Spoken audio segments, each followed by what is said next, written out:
जय हिंद मेरे डियर साथी, मैं आपका साथी विकास और आज हम देखने वाले हैं डी फार्मा सेकेंड ईयर की जो सीरीज जारी की गई थी सुपर 25 क्वेश्चन विथ आंसर का। आज हम पहुंच चुके हैं हॉस्पिटल एंड क्लिनिकल फार्मेसी। ठीक है, यानी क्लिनिकल फार्मेसी पर हम पहुंच चुके हैं। ठीक है, इसके पहले जितना भी सब्जेक्ट था फार्माकोलॉजी, फार्माकोथेरापेटिक्स और तुम्हारे पास community pharmacy, biochemistry, law and ethics, सबको हम क्या कर दिए, पूरा डिटेल में कवर अप कर चुके हैं। प्लेलिस्ट बना दिए हैं, आप हमारे चैनल पे जाके वहाँ से आप कर सकते हैं, आराम से इजीली देख सकते हैं। ठीक है, तो इसमें आज हम देखने वाले हैं हॉस्पिटल एंड क्लिनिकल फार्मेसी को एकदम डिटेल में। ठीक है, अब देखिए, यदि आप सुपर 25 क्वेश्चन के बारे में जानना चाहते हैं तो यहाँ पर देखा जाए इसमें इंक्लूड किया गया है। ठीक है, लॉन्ग क्वेश्चन को कितना 10 लॉन्ग क्वेश्चन आंसर को यहाँ पर कंसीडर किया गया है और शॉर्ट में देखा जाए तो कितने, शॉर्ट में टोटल आपके 14 क्वेश्चन है और लॉन्ग में तुम्हारे पास एक 11वां जो क्वेश्चन नंबर रहेगा उसमें तुम्हारे पास 30 ऐसे क्वेश्चन जो रहेंगे जो एमसीक्यू के फॉर्म में, फिल इन दी ब्लैंक के फॉर्म में, और देखा जाए तो तुम्हारे पास एक वर्ड की जो डिफिनेशन होती है उसको उसमें इंक्लूड किया गया। कितना टोटल 30 हैं। तो इस तरह से देखा जाए टोटल मिला के 25 क्वेश्चन ये टोटल कंसीडर किए जाएंगे। और याद रखिए जितने सुपर 25 क्वेश्चन हैं उनको यानी उसमें उन्हीं क्वेश्चनों को रखा गया जो लगभग 4 और 5 साल ईयर में क्या होगा, लगातार पूछे गए इंपॉर्टेंट क्वेश्चनों में से एक है। यदि आप साल भर कुछ भी नहीं पढ़े हैं, ठीक है, तो आप सुपर 25 क्वेश्चन, कितना सुपर 25 क्वेश्चन और प्लस में एक साल का पेपर सोल्यूशन 2023 का देख लीजिएगा। इस पेपर सोल्यूशन से इससे आइडिया मिलेगा हेडिंग कैसे लिखना, कितना क्वेश्चन, यदि 6 नंबर का तो कितना लिखना पड़ेगा। तो ये सब को आपको क्या करना पड़ेगा, इसमें कंसीडर हो जाएगा। अब यदि आप सुपर 25 क्वेश्चन और ये 2023 का पेपर सोल्यूशन अच्छे से तैयार कर लेते तो आप एग्जाम में आराम से क्या कर सकते हैं, 70 से लेके 80% नंबर क्या हो सकते हैं, इसी क्वेश्चनों में से फंस जाने वाला है। ठीक है, तो चलिए स्टार्ट करते हैं आपका सुपर 25 क्वेश्चन। यदि इसका यानी आपको पीडीएफ चाहिए तो आप हमें लिंक में नंबर दे देंगे, तो वहाँ से आप क्या करेंगे 30 रुपये पेमेंट करके आप व्हाट्सएप पे इसे इजीली प्राप्त कर सकते हैं। ठीक है, तो चलिए स्टार्ट करते हैं। इसमें पहले लॉन्ग क्वेश्चन को देखेंगे और ये वीडियो मेरे भाई थोड़ा सा लेंदी होने वाला है, लगभग 1.5 घंटे से ऊपर जाने वाला है। ठीक है, तो चलिए इसी को हम क्या कर देते हैं, एकदम अच्छे से कवर अप करने की कोशिश करते हैं। ठीक है, तो पहला क्वेश्चन आपके सामने ये रहा, आपके सामने इसमें क्या बोल दिया है। ठीक है, इसमें कहा हमसे right A detail about hospital फार्मूलरी, मतलब हॉस्पिटल फार्मूलरी को आपको क्या करना पड़ेगा, डिटेल। लॉन्ग है तो कम से कम 1.5 पेज आपको लिखना, ये लिखना है इसका आंसर। तो चलिए इसके आंसर को देखते हैं। ठीक, तो इसका आंसर आपके सामने ये रहा। इसमें बोला क्या गया है, हॉस्पिटल फार्मूली, ऐसे आप हिस्केस से बढ़िया से हेडिंग डालिएगा और लिखना यहाँ से आप स्टार्ट करिएगा यहाँ से। तो सबसे पहले पॉइंट में क्या लिखा गया, hospital formulary system is a method in which the medical staff of hospital along with the pharmacy and therapeutic committee selector evaluate medical agent. मतलब क्या होती है, यानी हॉस्पिटल फार्मूलरी एक ऐसी सिस्टम होती है जिसमें जितने भी तुम्हारे आपके मेडिकल स्टाफ होते हैं, मोनली क्या होते हैं, फार्मासिस्ट होते हैं, ये हॉस्पिटल में क्या कर देते हैं, फार्मेसी जो होते हैं और जो थेरापेटिक कमेटी होती है, मतलब चिकित्सा समिति जो होती है, उनसे मिलकर किसी भी ड्रग्स का खुराक मतलब समझ लो फार्मूलेशन तैयार करते हैं, जिससे क्या कर सकते हैं, रोगियों के लिए, मतलब कोई रोगी पेशेंट है तो पेशेंट के लिए क्या होती है, मेडिकेशन इवैल्यूएशन करते हैं। जैसे मान लेते हैं कोई ड्रग्स काम नहीं कर रही है, जैसे खुराक समझते हो ना,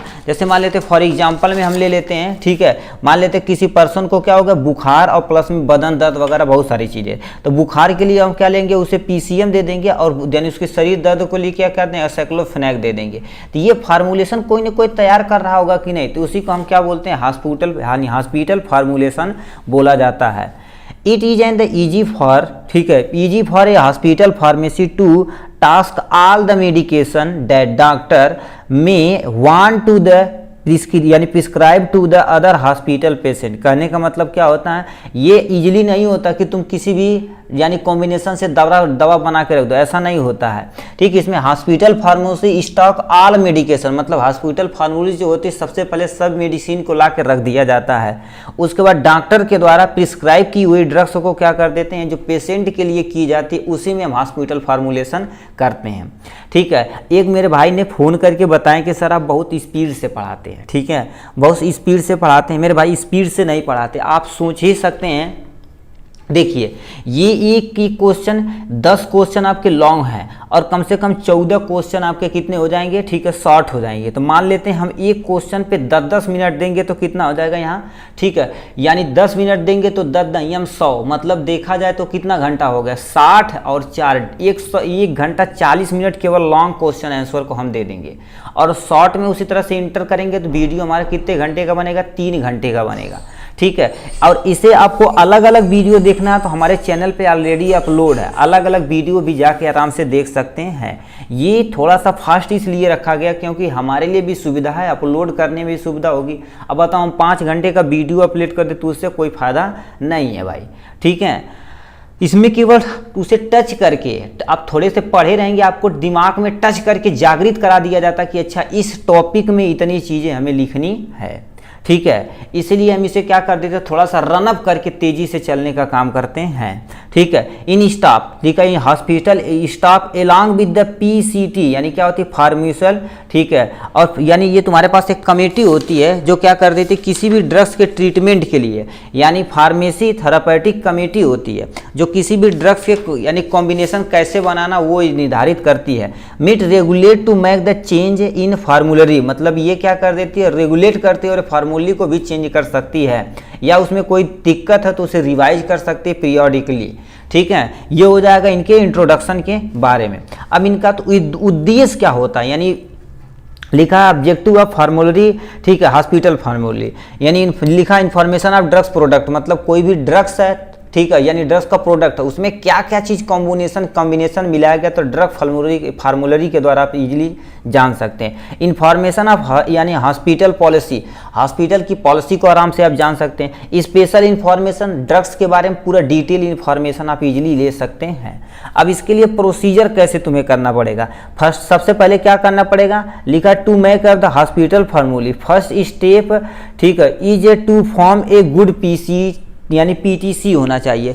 एक गुड पीसीटी मतलब क्या होना चाहिए, फार्मेसी थेरापेटिक कमेटी होनी चाहिए। थेरापेटिक मतलब जो ट्रीटमेंट के लिए सही हो। ठीक, अब ये जब रहेगी तो बताओ उसी के अनुसार क्या करेगी, वो ड्रग्स का फार्मूलेशन करेगी, उसी तरह से हमारा हॉस्पिटल फार्मूली बन के तैयार हो जाएगा।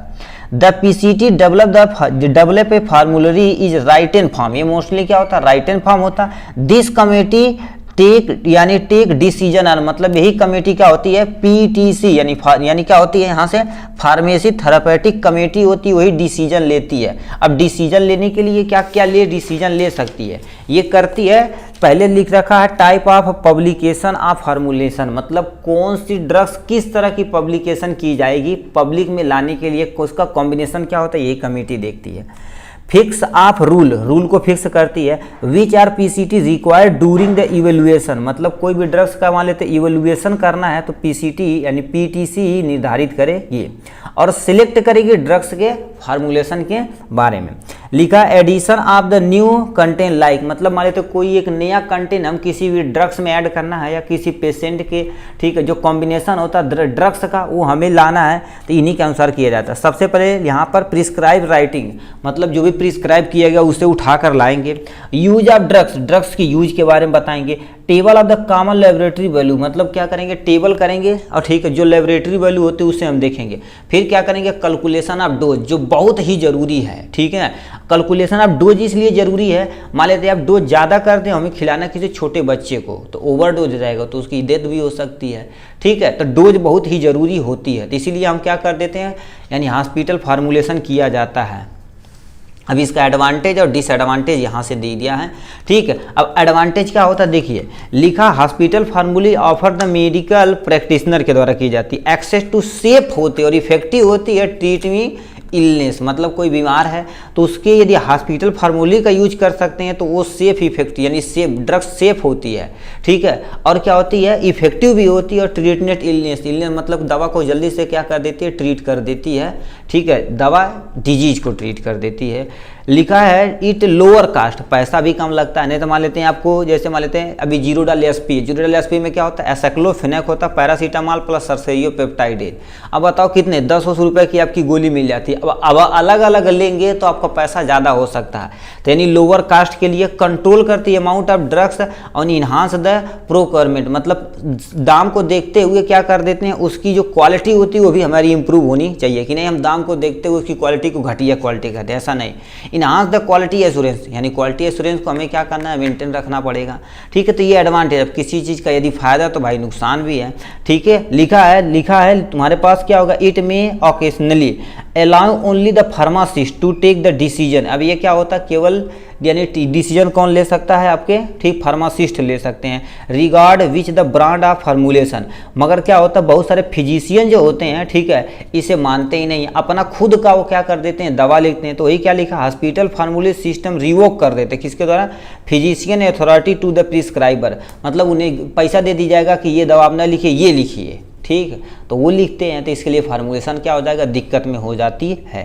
तो ये पहले का आंसर था। दूसरे का आंसर क्या दे रखा है, उस पर चलते हैं, ठीक। तो हमसे नेक्स्ट क्वेश्चन कर दिया है, give the requirement and professional responsibility of pharmacist in hospital. मतलब कोई हॉस्पिटल है तो जो आप फार्मासिस्ट हैं, आपके प्रोफेशनल मतलब एकदम अच्छे तरीके से, ठीक है, आपकी रिक्वायरमेंट रिस्पॉन्सिबिलिटी क्या बनती है, ठीक है, उसके बारे में यहाँ से आपको बताना है, ठीक है। तो आपके सबसे पहले लिखा तुम्हारे पास हॉस्पिटल फार्मासिस्ट तब होता क्या, तब यहाँ से प्रोफेशनल रिस्पॉन्सिबिलिटी को हम देखते हैं, ठीक है। तो देखिए यहाँ पर लिखा क्या है, ठीक है, लिखा है hospital pharmacist are engage in the hospital pharmacy service in public sector. मतलब पब्लिक सेक्टर क्या होता है, जैसे हॉस्पिटल कोई खुल गया, ठीक है, उस पर एक एज ए फार्मासिस्ट क्या कर रहे हैं, वर्क कर रहे हैं, किसके लिए, पब्लिक सर्विस के लिए, ठीक है। They are skill in practice of यानी medicine and dispense prescribe purchase manufacture quality test of all medicine use in hospital. कहने का मतलब क्या कर रहे हैं, ठीक है, आपके पास स्किल है, आप प्रैक्टिस के दौरान क्या कर रहे हैं, किसी भी मेडिसिन को क्या कर रहे हैं, प्रैक्टिसली यानी प्रैक्टिसली देख रहे हैं, उसको यानी डिस्पेंस कर रहे हैं, जो प्रिस्क्राइब हो चाहे नॉन प्रिस्क्राइब हो, जो कोई पर्सन परचेज कर रहा है या कोई ड्रग्स मैन्युफैक्चर करना है, ठीक है, या आपको क्या कर देना, क्वालिटी टेस्ट करना है, ये सब कौन करता है, ठीक, एक स्पेशल फार्मासिस्ट करता है। अब डिपेंड करता है वो कहाँ और किस कंडीशन में रह रहा है, ठीक है, वो भी मायने रखता है, ठीक है। और नेक्स्ट में तुम्हारे पास यहाँ से अब दे रखा है, लिख रखा professional responsibility of hospital pharmacy. तो यहाँ पर देखा जाए तो कहाँ पर है, जैसे हॉस्पिटल में 2 ही पेशेंट आते हैं, एक इनडोर आते हैं, एक आउटडोर। आउटडोर मतलब ओपीडी वाले, एक इनडोर मतलब आके पहले एडमिट हो जाते हैं तो अपना काम वो करवाते हैं, ठीक है, धीरे धीरे, ठीक है, जैसे ऑपरेशन के दौरान वगैरह होता है तो वो सारी चीज़ें, ठीक है। मगर ओपीडी से ही क्या कर देते, पेशेंट हमारे इकट्ठा होते हैं बहुत सारे, ठीक है। तो यहाँ लिखा है इन पेशेंट फार्मासिस्ट रिस्पॉन्सिबिलिटी क्या होती है। अब पेशेंट लिखा, पेशेंट रिस्पॉन्सिबिलिटी फार्मासिस्ट रिस्पॉन्सिबिलिटी मतलब जो भी फार्मासिस्ट है पेशेंट के प्रति क्या रिस्पॉन्सिबिलिटी उनकी है। अब डिपेंड करता वो कहाँ पर है, सबसे पहले मान लेते डिस्पेंसिंग एरिया में है तो क्या करेंगे, इंक्लूड द मेडिसिन, उसमें पॉलिसी को देखेंगे, ये एक्यूरेसी को देखेंगे, मतलब कोई ड्रग्स है तो उसकी एक्यूरेसी ज़्यादा ना हो जाए, कम होना हो जाए, उसे भी देखेंगे। मेंटेन द रिकॉर्ड, हर एक पेशेंट का क्या करेंगे, रिकॉर्ड करेंगे। उसके साथ साथ दवा कितनी डिस्पेंस हुई है, कितनी यहाँ से डिस्ट्रीब्यूट हुई है, उसी भी सब मेंटेन करेंगे। ड्रग्स की स्टोरेज की व्यवस्था ये करेंगे। ड्रग्स की इंफॉर्मेशन के बारे में देंगे, अच्छा ये ड्रग्स हमारे पे यहाँ नहीं है, इसे मंगवाई जाए, इसे इस ब्लॉक में भेजा जाए, इसे इस वार्ड में भेजा जाए। तो आपको क्या करना पड़ेगा, दिखाना पड़ेगा डिस्पेंसिंग एरिया में। मान लेते हैं आपकी ड्यूटी क्या लग गई, पेशेंट केयर एरिया में लग गई, ठीक है। पेशेंट केयर एरिया में यदि लग गई है तो क्या करेंगे, उस एरिया में लग गई है तो क्या करेंगे, ठीक है, एरिया में यदि लग गई है तो क्या करेंगे, कोऑर्डिनेशन करेंगे, मतलब पेशेंट से अच्छे से आप क्या करेंगे, बात करेंगे, उनसे कम्युनिकेशन सिस्टम बनाएंगे, ठीक है। कम्युनिकेशन सिस्टम पेशेंट से भी बनाना पड़ेगा आपको, ठीक है, और फिजिशियन से भी आपको बनाना पड़ेगा, क्योंकि ड्रग्स को प्रिस्क्राइब तो वही करेगा, ठीक है। कम्युनिकेशन, टेक्निकल कि आपको यानी कोई भी टेक्निकल इशू है तो उसे तुरंत बताना है, ठीक है। सुपरवाइजरी, ठीक है, सुपरवाइजरी की तरह काम करना पड़ेगा, पूरा देख रेख आपको करना पड़ेगा, ठीक। मान लेते हैं आपकी ड्यूटी कहाँ लगे, डायरेक्ट पेशेंट केयर, मतलब डायरेक्ट आप सीधे केवल पेशेंट के, यानी आपको कुछ करना है, पेशेंट का केयर करना है, तो उस जगह यदि लग जाएगी तो पेशेंट मेडिकेशन हिस्ट्री देखना पड़ेगा पूरा डिटेल में, पेशेंट की हिस्ट्री, यानी प्रेजेंट टाइम में उसकी कौन सी दवा चल रही है, कितने दिन से चल रही थी, डिजीज की कैसी कंडीशन है, ये डिजीज कितने दिन से है, यानी जेनेटिक है कि नहीं, ये सबको आपको क्या करना पड़ेगा, देखना पड़ेगा। उसके बाद लिखा आइडेंटिफिकेशन ऑफ ड्रग्स, ड्रग्स का आइडेंटिफिकेशन करना पड़ेगा, फिर पेशेंट की मॉनिटरिंग करनी पड़ेगी, फिर पेशेंट की काउंसलिंग करनी पड़ेगी। तो ये तुम्हारे पास कौन हो जाएगा, यदि इन पेशेंट रहेंगे तो, लक बाई चांस मान लेते हैं आउटडोर पेशेंट रहें तब क्या करेंगे, क्योंकि दो जगह ड्यूटी लगेगी, इंडोर या आउटडोर, यदि आउटडोर आपकी लगेगी तब क्या आपकी रिस्पॉन्सिबिलिटी बनेगी, मतलब आउटडोर पे लग गई और कहाँ पर लग गई, सेंट्रल डिस्पेंसिंग एरिया में लग गए, तो इंश्योर यूज आप करेक्ट कंपाउंडिंग टेक्नोलॉजी, मतलब देखेंगे जैसे पेशेंट आए भाई, देखेंगे पर्ची भैया दवाई दे दिया था, तो आप क्या करेंगे, करेक्ट यदि कंपाउंडिंग करेंगे तो आपको वहाँ रखा जाएगा, नहीं तो मार के भगा दिया जाएगा, भगा दिया नहीं जाएगा, सिखाया जाएगा, धीरे धीरे सीखेंगे। Maintain record in billing for patient, मतलब रिकॉर्ड को मेंटेन रखना है, मान लेते हैं आप मेडिकल स्टोर में रह रहे हैं, आउट पेशेंट की दवा दे रहे हैं, ठीक, अब स्टॉक में से देते रह जा रहे हैं, देते जा रहे हैं, आपको नहीं पता कौन सी दवा खत्म हुई, कहाँ नहीं खत्म हुई है, तो आपको दिक्कत हो सकती है, ठीक है। Keep up with the prescribe file, मतलब क्या कर देना है, मतलब जो भी प्रिस्क्राइब फाइल डॉक्टर के द्वारा दी जाएगी, पेशेंट को दी जाएगी तो पेशेंट लाके आपको देगा, तो प्रिस्क्राइब ड्रग्स को आप केयरफुल्ली देखेंगे, ऐसे नहीं कि भड़ भड़ भड़ दवा लाग दे देंगे, ऐसा नहीं, ठीक है। पेशेंट केयर एरिया में लग जाएगा तो क्या करेंगे, रेगुलर विजिट करेंगे, चेकअप करेंगे, मेडिकेशन एरिया इंश्योर यूनिट पे था आप चेकअप करेंगे। फिर क्या लिखे, आइडेंटिफाई द ड्रग्स, ठीक है, कौन पर्सन खरीदा, क्लिनिकल बाय द पेशेंट, ये भी आप देखेंगे। और यहाँ लिखा है involve in patient counselling for use medication, preparation of IV administration, मतलब क्या कर रखा है, ये इवॉल्व करेंगे, ठीक है। कोई पेशेंट काउंसलिंग यदि हुआ है तो यानी मान लेते उसे इंट्रावेनस कोई दवा दे रहा है, चाहे मान लेते ग्लूकोज के जरिए देना है या इंजेक्शन के जरिए, तो आपकी रिस्पॉन्सिबिलिटी उन्हें प्रॉपर अमाउंट में देख रेख करना है।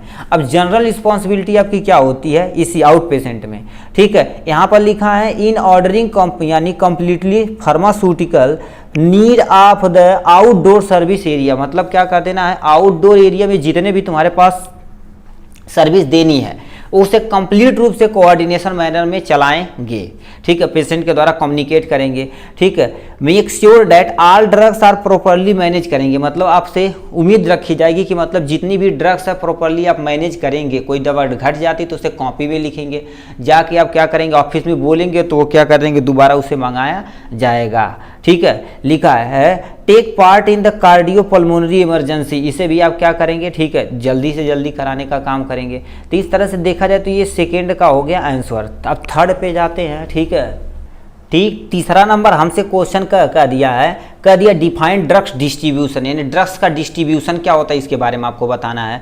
फिर give the detail in the patient and out patient, कहने का मतलब ड्रग्स डिस्ट्रीब्यूशन के बारे में पहले दिखाई पड़ना पड़ेगा। मान लेते हैं ड्रग को डिस्ट्रीब्यूट करना, इनडोर पेशेंट को कैसे आपको डिस्ट्रीब्यूट करना है और आउटडोर पेशेंट को कैसे आपको क्या करना है, डिस्ट्रीब्यूट करना। इनडोर पेशेंट और आउटडोर पेशेंट मतलब जो हमारे वार्ड वगैरह में उन्हें और ओपीडी में जो आते हैं उन्हें, ये कैसे आपको क्या कर देना, ड्रग को डिस्ट्रीब्यूट करना, इसे आपको दिखाना पड़ेगा। तो आपके सामने सबसे पहले ड्रग्स डिस्ट्रीब्यूशन होता क्या इसके बारे में देखते हैं, ठीक। तो लिखा है hospital make use of the drugs and therapeutic substance in patient और आउट पेशेंट डिपार्टमेंट में बांट दिया जाता है। वैसे मान कोई हॉस्पिटल है तो उसमें क्या कर देते हैं, एक ओपीडी होती है, ओपीडी मतलब आप पर्चा कटवाएं गए, डॉक्टर को दिखाएं, मेडिकल स्टोर पर दवा लिए घर चले गए। अब मान तो बहुत ज़्यादा कंडीशन खराब है तो क्या करेंगे, आप इमरजेंसी में दिखाएंगे, आप ये कोई एक डिपार्टमेंट में रख दिया जाएगा, तो उस डिपार्टमेंट को इन पेशेंट बोला जाता है, ठीक है। अब टाइप ऑफ ड्रग डिस्ट्रीब्यूशन देखा जाए तो इंडोर पेशेंट होते हैं, एक आउटडोर पेशेंट होते हैं। इंडोर पेशेंट मतलब वार्ड में हो सकते हैं, ऑपरेशन में हो सकते हैं, ऑपरेशन वार्ड में, एक्सरे में तथा अदर डिपार्टमेंट में। और आउटडोर पेशेंट में केवल और केवल ओपीडी में आपको देना है। तो हमें डिफाइन किसे करना है, ठीक है, लिखा method of drug distribution in patient, in patient को कैसे करना है इसके बारे में हम बताना है पहले डिटेल में, ठीक है। तो ये लिखा है इंडिविजुअल प्रिस्क्राइब ऑर्डर मेथड, मतलब कोई एक पर्चा रहेगा, कोई एक व्यक्ति के लिए यूज होगा, उसे प्रिस्क्राइब किया रहेगा, उसी को आपको क्या कर देना है, देखना है। फ्लोर स्टॉक मेथड से देख सकते हैं डोज, ठीक है, इसे भी डिस्ट्रीब्यूट कर सकते हैं। यहाँ पर क्या होगा, यूनिट डोज ड्रग डिस्ट्रीब्यूशन, मतलब एक पेशेंट की यूनिट डोज होगी कि ये पेशेंट का यूनिट डोज बनाओ, इसे ला के दो, फिर दूसरे पेशेंट का यूनिट डोज, ऐसे करना है। कॉम्बिनेशन ऑफ यानी इंडिविजुअल प्रिस्क्राइब तथा बास्केट मेथड, मतलब क्या कर देते हैं, जैसे वार्ड में कोई एक डिपार्टमेंट, मतलब हड्डी डिपार्टमेंट है, तो हड्डी डिपार्टमेंट में क्या होगी, कॉमन दवा चलती है, ठीक है, कुछ ही लोगों की चेंज होती है, ये तगड़ा इन्फेक्शन वगैरह होता है तो उनकी अलग एंटीबायोटिक दी जाती है, तो उन्हें क्या करना पड़ेगा, ठीक है, कॉम्बिनेशन को क्या करना पड़ेगा, देखना पड़ेगा, बास्केट मेथड से जाके लाके देखना पड़ेगा, ठीक है। तो इंडिविजुअल प्रिस्क्रिप्शन यहाँ से हमें नहीं देखना है ये, ठीक है, ठीक है। तो ये इनडोर हो गया। अब हमें क्या देखना है, आउटडोर को देखना है, ठीक है। तो आपके सामने दे रखा, तुम्हारे पास क्या होगा, ड्रग डिस्ट्रीब्यूशन टू आउटडोर यानी आउट पेशेंट। इसमें क्या कर देते हैं, इन आउट पेशेंट एम्बुलेंसरी पेशेंट भी बोला जाता है, और मतलब ओपीडी पेशेंट को क्या बोला जाता है, एम्बुलेंस यानी एम्बुलेंसरी पेशेंट बोला जाता है। इसे प्लीज आप नोट डाउन करिएगा, ये एमसीक्यू में पूछा गया है, ठीक है। इज नॉट यानी एडमिट इन हॉस्पिटल, या हॉस्पिटल में एडमिट नहीं होंगे। And is give general emergency department which should be diagnose किया जाएगा, थेरापेटिक तथा प्रिवेंट किया जाएगा, और इन्हें पूरे घर की तरह भेज दिया जाएगा। अब टाइप ऑफ आउट पेशेंट क्या होते हैं, जनरल आउट पेशेंट हो सकते हैं, जो नॉर्मल जैसे वोमिटिंग हो गई, मतलब कहीं चोट ज़्यादा थोड़ा बहुत लग गई, वो हो सकता है। यानी रीफर आउट पेशेंट, मतलब कहीं किसी दूसरे हॉस्पिटल से रीफर किएंगे, रेयर कंडीशन होती है, एकदम से कहते भाई बहुत सीरियस कंडीशन है। इमरजेंसी आउट पेशेंट मतलब इमरजेंसी ही है, रात बिरात चले आए तो, ठीक है। स्पेशल आउट पेशेंट भी हो सकते हैं, ठीक है। अब इन्हें step for dispensing drugs to out patient, मतलब आउट पेशेंट के लिए कैसे आपको ड्रग्स को डिस्पेंस करना, पहले पेशेंट नेम को रजिस्टर करना, रजिस्टर स्टाफ के द्वारा, फिर क्या करेंगे, यानी then send to physician, physician को भेजेंगे, फिजिशियन क्या करेगा, गूंज उज के दवा देगा, फिर क्या करेंगे, फिजिशियन चेक करेगा प्रॉपर्ली और राइट करेगा प्रिस्क्राइब ड्रग्स, प्रिस्क्राइब ड्रग्स हो गए। Then patient go to pharmacist and take medicine, उसके बाद फार्मासिस्ट को भेजा जाएगा, ठीक है, उसके बाद मेडिसिन आपको ले ली जाए ये।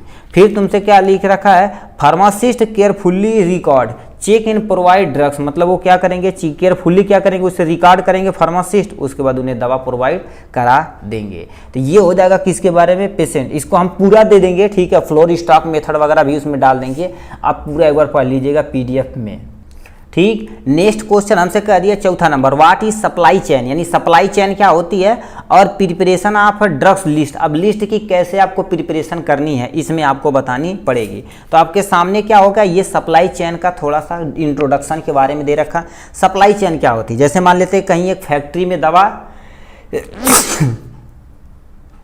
ठीक, एक फैक्ट्री में दवा मैन्युफैक्चर हुई, चलो अब वो क्या करेंगे, कंपनी खुद का डिस्ट्रीब्यूटर रखती है, जिसे हम एमआर बोलते हैं, एमआर लेकर आएगा, ठीक है, किसी एक बड़े होलसेल दुकान पे देगा, बड़े होलसेल दुकान पे देगा, फिर क्या थोक के दुकान पे देगा, फिर वो छोटे दुकान पे आएगा, छोटे दुकान से होलसेल, मतलब ये डिस्ट्रीब्यूटर से होलसेल पे आएगा, होलसेल क्या करेगा, डायरेक्ट फार्मासिस्ट को यानी फार्मेसी दुकान पे भी दे सकता है, या बड़ी बड़ी हॉस्पिटल की दुकान पे भी दे सकता है, या किसी रिटेलर को छोटे छोटे पकड़ेगा, वहां से जाकर डिस्ट्रीब्यूट कर सकता है।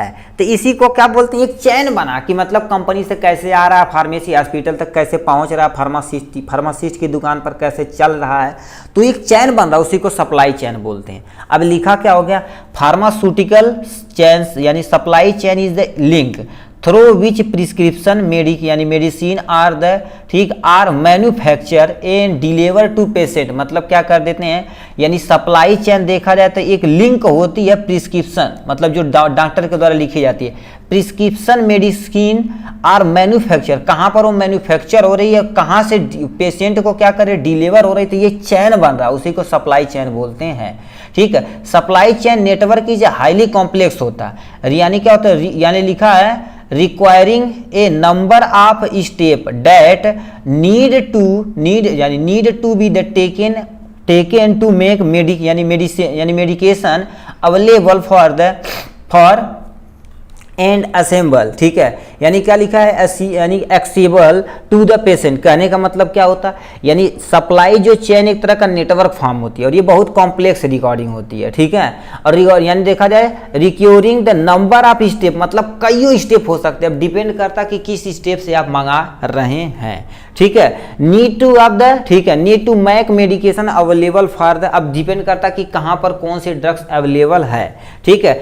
यानी एक्सेबल टू पेशेंट, मतलब कोई पेशेंट आराम से कहां से एक्सेस कर सकता है, इसी को सप्लाई चेन बोलते हैं। लिखा है multi government drugs distribution present है, फार्मेसी चेन प्रेजेंट है, रिटेलर प्रेजेंट है, रिसर्च ऑर्गेनाइजेशन FBA होते हैं, ये सब क्या होते हैं, यानी फार्मास्यूटिकल सप्लाई चेन के अंतर्गत आते हैं। तो आपके सामने देखिए ये मैन्युफैक्चर होगा, मैन्युफैक्चर से कौन उठा के लाएगा दवा, डिस्ट्रीब्यूटर लाएगा, डिस्ट्रीब्यूटर डायरेक्ट हॉस्पिटल फार्मेसी में दे सकता है, ये क्या करेगा, होलसेल को देगा, होलसेल रिटेलर को देगा।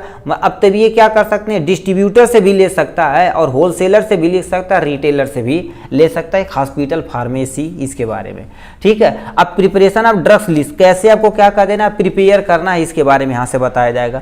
लिखा हॉस्पिटल व डिपार्टमेंट, अब डिपार्टमेंट के डिपेंड करता है कि किस तरह का इन्वायरमेंटल है, कैसी किसकी ड्यूटी है, किस डॉक्टर की ड्यूटी है, कौन से ड्रग्स प्रिस्क्राइब करेगा, उस पर डिपेंड करती है। It is a duty of nurse to prepare the drugs that can, ठीक है, that have been prescribe by doctor, मतलब जो भी डॉक्टर के द्वारा प्रिस्क्राइब किया जाएगा, नर्स उसे क्या करेगी, डिस्पेंस करेगी, अच्छे से उसे प्रिपेयर करेगी, तब जाके एक लिस्ट बनाएगी, तब वो प्रोवाइड कराए जाएगी, ठीक है। अब इसमें क्या क्या इंक्लूड हो सकती है, हाई रिस्क ड्रग हो सकती है, इमरजेंसी ड्रग्स हो सकती है, शेड्यूल H1 की हो सकती है, यानी क्या हो जा सकती है, नारकोटिक, ठीक है, नारकोटिक ड्रग, साइकोटिक यानी सब्सटेंस हो सकता है, ये भी हो सकती है, रिवर्स एंटीबायोटिक भी वगैरह हो सकती है। तब इसी के बारे में यहाँ लिख दिए हैं, तो इसी को थोड़ा थोड़ा कौन सा इसका एग्जाम्पल आता है, जैसे हाई रिस्क में देखा जाए तो क्या हो जाते हैं, ठीक है। अब इसमें क्या आ जाते हैं, एड्रेनर्जिक एगोनोस्टिक आते हैं, जैसे इपिनेफ्रिन, नॉरएपिनेफ्रिन आते हैं, ठीक है। न्यूरोमस्कुलर ब्लॉकिंग एजेंट में तुम्हारे पास ले जाते हैं सक्सीनाइल कोलिन होते हैं, ये इसके एग्जाम्पल हो जाएंगे, ठीक है। इमरजेंसी ड्रग्स में तुम्हारे पास इंजेक्शन मोस्टली आते हैं, जैसे यानी क्या होता है, एड्रेनलिन होता है, लीडोकेन होता है, एट्रोपिन होता है, एडेनोसिन होता है, ठीक है। शेड्यूल H1 के अंतर्गत देखा जाए तो एमाप्राजोल होता है, ठीक है, अल्प्राजोलाम होता है, ठीक है। और क्या होता है, यानी क्या होता है, बेलोफ्लेक्स यानी फ्लेक्सजीन होता है, सिफक्जीन होता है, साइक्लोसेरिन होता है, ये सब एग्जाम्पल इसके हैं। नार्कोटिक ड्रग्स और साइकोटिक सब्सटेंस के अंतर्गत देखा जाए तो हमारे पास अल्प्राजोलाम होता है, ठीक है। और क्या होता है, बार्बिटाल होता है, यानी कोल्बाजाम होता है, डाइजापाम होता है, ये सब इसके एग्जाम्पल हैं। और कुछ रिवर्स एंटीबायोटिक के अंतर्गत रखे जाते हैं तो तगड़ी एंटीबायोटिक होती है, इसमें तुम्हारे पास क्या आ जाते हैं, एजेट्रोनम आ जाते हैं, ओरिटा यानी वासीन आ जाते हैं, लीनो जो लीड आ जाते हैं, और क्या हो जाते हैं, टेडी जो लीड आ जाते हैं। तो ये सब इसके एग्जाम्पल हो जाएंगे सप्लाई चेन के अंतर्गत। अब कौन सी ड्रग्स कहाँ सप्लाई की जाती है उस पर डिपेंड करता है, ठीक है। इनके बारे में हो गया ये। नेक्स्ट क्वेश्चन की तरफ रुक करते हैं भाई, ठीक। नेक्स्ट क्वेश्चन हमसे 5वां नंबर कर दिया है, डिफाइन रेडियो फार्मास्यूटिकल क्या होती है, right the brief about the storage of radio pharmaceutical, यानी फार्मास्यूटिकल होता क्या इसके बारे में बताना है, रेडियो फार्मास्यूटिकल, क्योंकि रेडियो एक्टिव सब्सटेंस इसमें होते हैं, ठीक है। और उसे स्टोरेज कैसे किया जाता है वो आपको क्या करना पड़ेगा, डिटेल में यहाँ से बताना होगा, ठीक है। तो आपके सामने ये रहा रेडियो फार्मास्यूटिकल। रेडियो फार्मास्यूटिकल समझने से समझिए रेडियो एक्टिव सब्सटेंस होते क्या, जैसे पीरियोडिक टेबल आप छोटे क्लास में पढ़े होंगे 10th या 11-12 में, तो उसमें बताया गया होगा, यानी जैसे मेटल होते हैं, नॉन मेटल होते हैं, मेटलाइड होते हैं, नोबल गैसेस होती हैं, और जो नीचे तुम्हारे पास रहती हैं एक्टिनॉइड, लेंथेनाइड होती है ना, तो रेडियो एक्टिव सब्सटेंस भी होते हैं, ठीक है। तो उसी को क्या कर देते हैं, जब हम क्या कर देते हैं अपने केमिकल के जरिए अपने हम इंडस्ट्री में यूज करते हैं फार्मास्यूटिकल के तौर पे, तो उसी को हम क्या बोलते हैं, रेडियो फार्मास्यूटिकल बोला जाता है। तो इसमें एक्चुअली में होता क्या, इसे सुनिए आप, देखिए बोल दिया है, ठीक है। रेडियो फार्मास्यूटिकल जो होता है are refer to drugs that are attach to the radioactive material. देखिए दोबारा बोल दिए, रेडियो एक्टिव यानी फार्मास्यूटिकल ऐसे चीज होते हैं, ऐसे ड्रग्स होती हैं जो किसमें, उसमें, यानी ड्रग्स में क्या अटैच होता है आपका, ठीक है, रेडियो एक्टिव मटेरियल भी इन्वॉल्व होते हैं, ठीक है। The radioactive portion release the radiation from the scanner can be measure, मतलब क्या होता है रेडियो एक्टिव, मान लेते ये सब्सटेंस, मान लेते ये जो सब्सटेंस है, ठीक है, ये मान लेते एक छोटा सा सब्सटेंस रखा गया है तुम्हारे पास, क्या है मान लेते फार्मास्यूटिकल, ठीक है, यानी pharmaceutical material radio active substance है, तो ये क्या करेंगे यहाँ से ऐसे रेडिएशन को पैदा करनेगी, ठीक है। तो अब वही से क्या कर, स्कैनर के जरिए आप वहाँ से मेजर कर सकते हैं कितना रेडियो एक्टिव सब्सटेंस ये निकाल रही है। While pharmaceutical active portion determine the activity of will be calculate, इसे तुम आराम से कैलकुलेट कर सकते हो, ठीक है। जैसे सुने होंगे अल्फा किरणें, गामा किरणें, यक्स किरणें, तो ये रेडियो एक्टिव सब्सटेंस ही प्रोड्यूस कराते हैं, ठीक है। Radiopharmaceutical are special design किए जाते हैं product that are use therapeutic for the treatment and diagnostic, मतलब जो भी फार्मास्यूटिकल, ठीक है, यानी रेडियो फार्मास्यूटिकल जो भी प्रोडक्ट होते हैं वो डिजाइन किए जाते हैं किसके लिए, किसी भी डिजीज को ट्रीट करने के लिए और उसे डायग्नोस करने के लिए प्रयोग किए जाते हैं। जैसे एक्सरे मशीन भी है, तो रेडियो एक्टिव सब्सटेंस है जो किस पर्पज के लिए, हड्डी को स्कैन करके क्या कर देते हैं, एक्सरे निकालने के लिए काम करती है, ठीक। और एक रेडियो सेफ्टी जैसे एक्सरे होगा, अल्ट्रासाउंड सुने होंगे, तो अल्ट्रासाउंड भी क्या कर देते हैं, उसमें अल्ट्रासोनिक वेव रहती है, उसी के द्वारा हम कर लेते हैं। तो वो सब चीज़ें होती जो ट्रीटमेंट तथा डायग्नोस्टिक पर्पज के लिए यूज की जाती हैं। Radio pharmaceutical gas distribute in the body, मतलब हमारे बॉडी में डाली जाती है, इमिट की जाती है, रेडिएशन को पैदा करती हैं, जिसे हम क्या कर सकते हैं, उसका तस्वीर ले सकते हैं अपनी आर्गन के, शरीर के अंदर जो भी आर्गन है, ठीक है। दीज रेडिएशन आर फोटोग्राफिक भी हो सकता है to detect the internal injury को डिटेक्ट कर सकता है। एबनॉर्मल सेल ग्रोथ कहीं हो रहा है, तो कोई कैंसर सेल है तो उसे भी ट्रीट करने के लिए हम क्या कर सकते हैं, रेडियो एक्टिव सब्सटेंस का प्रयोग करते हैं। अब एक आइडियल प्रॉपर्टी क्या होती है, ठीक है, मतलब कोई रेडियो फार्मास्यूटिकल प्रोडक्ट है तो उसकी आइडियल प्रॉपर्टी क्या होती है, तो यहाँ पर लिखा तुम्हारे पास क्या होगा, ठीक, इसे अंडरलाइन कर दीजिए, आइडियल प्रॉपर्टी आपको बतानी है, ठीक है। Radio pharmaceutical have the strong physical half life होती है, अब तुम सोचो इतना ही स्ट्रांग होती जो किसी भी सेल को ग्रोथ को रोक सकती है, ठीक है। दे इमिट प्योर गामा, अब देखो ये गामा रे को क्या कहते हैं, जो आइसोमेट्रिक ट्रांजिशन की होती हैं, यानी ट्रांस है, ठीक है, यानी ट्रांजिशन की होते हैं, तुम सोच सकते हो gamma rays, alpha rays, beta rays जो बहुत ही स्ट्रांग होते हैं, ठीक है। They have to high specific activity, मतलब इनकी स्पेसिफिक हाइट है, यानी हाई एक्टिविटी होती है। They quick and broadly localise at the यानी फॉरगेट साइड पे, मतलब क्या कर देते हैं, ये क्विक अपना काम करती हैं, ब्रॉडली लोकलाइज होते हैं, टारगेट साइड पे जाते हैं और अपना काम करते हैं। They are the low cost, यानी डज पर पेशेंट, मतलब इनका कास्ट देखा जाए तो पेशेंट की तुलना में देखा जाए तो ये कम ही होता है, ठीक है, मगर ये थोड़ा सा महंगा भी होता है मेरे भाई, बहुत तगड़ा चीज़ होती है। अब हैंडलिंग करते करती यहाँ से हमें ये नहीं कहा गया, तो हमें स्टोरेज के बारे में बोला गया, तो हैंडलिंग आप यहाँ से पढ़ सकते हैं, ठीक है, आ जाएगा तो यहाँ पर लिख देना भाई, ठीक है। अब हमें क्या सिंपली से हम यहाँ पर जो हमसे कहा गया है उसके बारे में आ जाते हैं। Storage of radio pharmaceutical product, ऊपर भी अभी हैंडलिंग वाला ही है 4-5 पॉइंट तक, ठीक है। तो यहाँ से हमें क्या करना पड़ेगा, स्टोरेज ऑफ रेडियो फार्मास्यूटिकल, कैसे स्टोरेज करना, याद रखना, जितने भी रेडियो एक्टिव सब्सटेंस होते हैं स्पेशल कंटेनर में रखा जाता है, इधर उधर आप फेंक नहीं सकते हैं। तुम्हारे पर radiopharmaceutical are storage in airtight container in sealed place, मतलब क्या करेंगे, एयर टाइट कंटेनर रखेंगे और एक सील जगह रहेगी वहां पर ले जाकर उसे रखेंगे। This place should be the organise as per national तथा नेशनल रेगुलेशन सेट के होना चाहिए, कि नहीं आप कहीं फेंक दिए, और रेगुलेशन होना चाहिए किसके, नेशनल या इंटरनेशनल रेगुलेशन सेटअप होना चाहिए पूरा, और पूरा ब्यौरा होना चाहिए, इतना यहाँ पर रेडियो एक्टिव सब्सटेंस रखा गया है, ठीक है। अब उसकी सेटअप वगैरह सारा होती है। द कंटेनर ऑफ यानी रेडियो फार्मास्यूटिकल में भी बिकम डार्क होना चाहिए ड्यू टू द यानी क्या होता है, इरिडेशन, ऑल दो दे डज नॉट इंडिकेट दस यानी सब्सटेंट है रिगार्ड, यानी डिग्रेडेबल, यानी डिग्रेडेबल मतलब ये ऐसे ब्लैक कलर का होना चाहिए जिससे क्या पता चलता है ये डिग्रेडेबल नहीं है। दे, ठीक है, they radio pharmaceutical product have the men's यानी मेंशन, ठीक है, उसमें मैन्युफैक्चर एक्सपायरी डेट, मतलब जो भी आप रखेंगे उसकी एक्सपायरी डेट मेंशन आपको करना पड़ेगा। तो यहाँ से आप क्या कर सकते, तभी आप स्टोरेज कर सकते हैं फार्मास्यूटिकल प्रोडक्ट के बारे में। नेक्स्ट क्वेश्चन की तरफ रुक करते हैं भाई, अब इधर थोड़ा तेजी से चलते हैं, ठीक है। चलिए नेक्स्ट क्वेश्चन क्या रखा, राइट अबाउट यानी मेडिकेशन हिस्ट्री ऑफ पेशेंट, मतलब मेडिकेशन हिस्ट्री के बारे में आपको डिटेल में यहाँ से बताना पड़ेगा। 6ठा नंबर, तो मेडिकेशन हिस्ट्री आपके सामने ये रही आपके यहाँ। मेडिकेशन हिस्ट्री मतलब समझते हो कि नहीं, मतलब कोई दवा है तो उसके पास्ट के बारे में हम पूरा डिटेल जानते हैं, उसी को हम क्या बोलते हैं, मेडिकेशन हिस्ट्री बोलते हैं।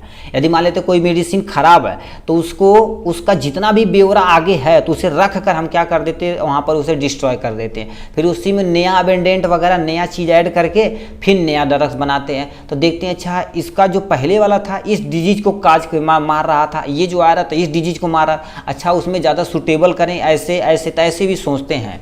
ठीक, तो मेडिकेशन हिस्ट्री क्या होती है? Patient medication history interview evaluation and interviewing patient about their past, मतलब किसी भी ड्रग्स के पास्ट के बारे में जानना। Current use of drugs in order collect and record information, कहने का मतलब जो भी हमारे पास पेशेंट मेडिकेशन हिस्ट्री होती है इंटरव्यू के जरिए देखा जाए, इवोल्यूएट की जाती है और इंटरवाइनिंग यानी इंटरव्यू की जाती है। ठीक है, इंटरवाइंग यानी व्यूइंग की जाती है, जिससे पेशेंट के बारे में हम क्या कर सकते हैं, उससे ड्रग्स के बारे में पूरा हिस्ट्री जान सके।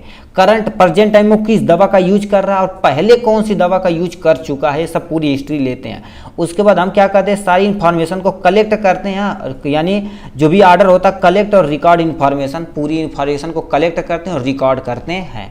ये हो जाएगा मेडिकेशन हिस्ट्री के बारे में। अब इनका गोल उद्देश्य क्या होता है? ठीक है, इनका मेन उद्देश्य क्या होता है? Help the documentation adverse drugs reaction include the allergic reaction, मतलब इनका जो मेन उद्देश्य रहता है कि इनकी हिस्ट्री यदि जान जाएंगे तो जो दवा इन्हें एलर्जी की तरह काम कर रही थी, साइड इफेक्ट ज़्यादा कर रही, तो उसे हम क्या कर सकते हैं, ट्रीट कर सकते हैं।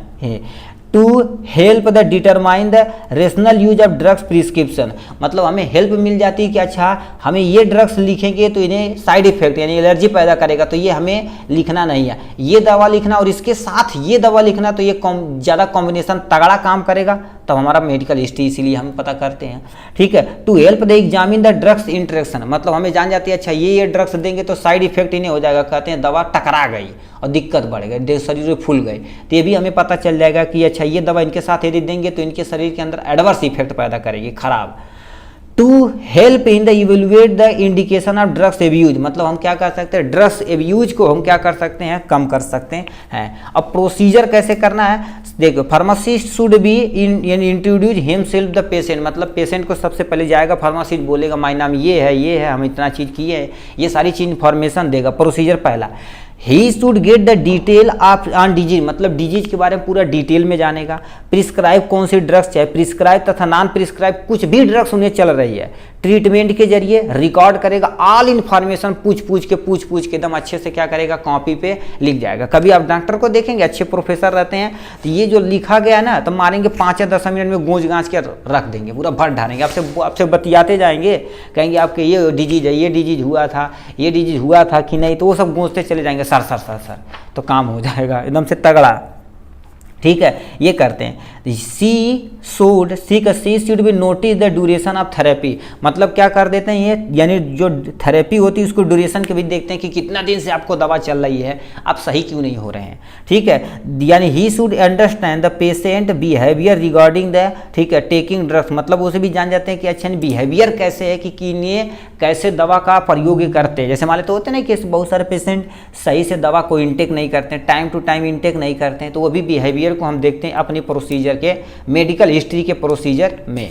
ठीक है, फिर यहाँ से तुम्हारे पास हो जाएगा ये, मतलब इतना ही है। ठीक है, मेडिकल हिस्ट्री गोल हो जाएगा और तुम्हारे पास क्या हो जाएगा, प्रोसीजर दिखा देंगे, अपना काम हो जाने वाला है। नेक्स्ट क्वेश्चन की तरफ चलते। ठीक, 7वां नंबर क्वेश्चन पूछ दिया, describe the application of computer in hospital pharmacy practice, मतलब हॉस्पिटल में या किसी फार्मासिस्ट की दुकान पे कौन सा कंप्यूटर में कौन सा एप्लीकेशन यूज किया जाता है उसके बारे में डिटेल में दिखाना पड़ेगा यहाँ से।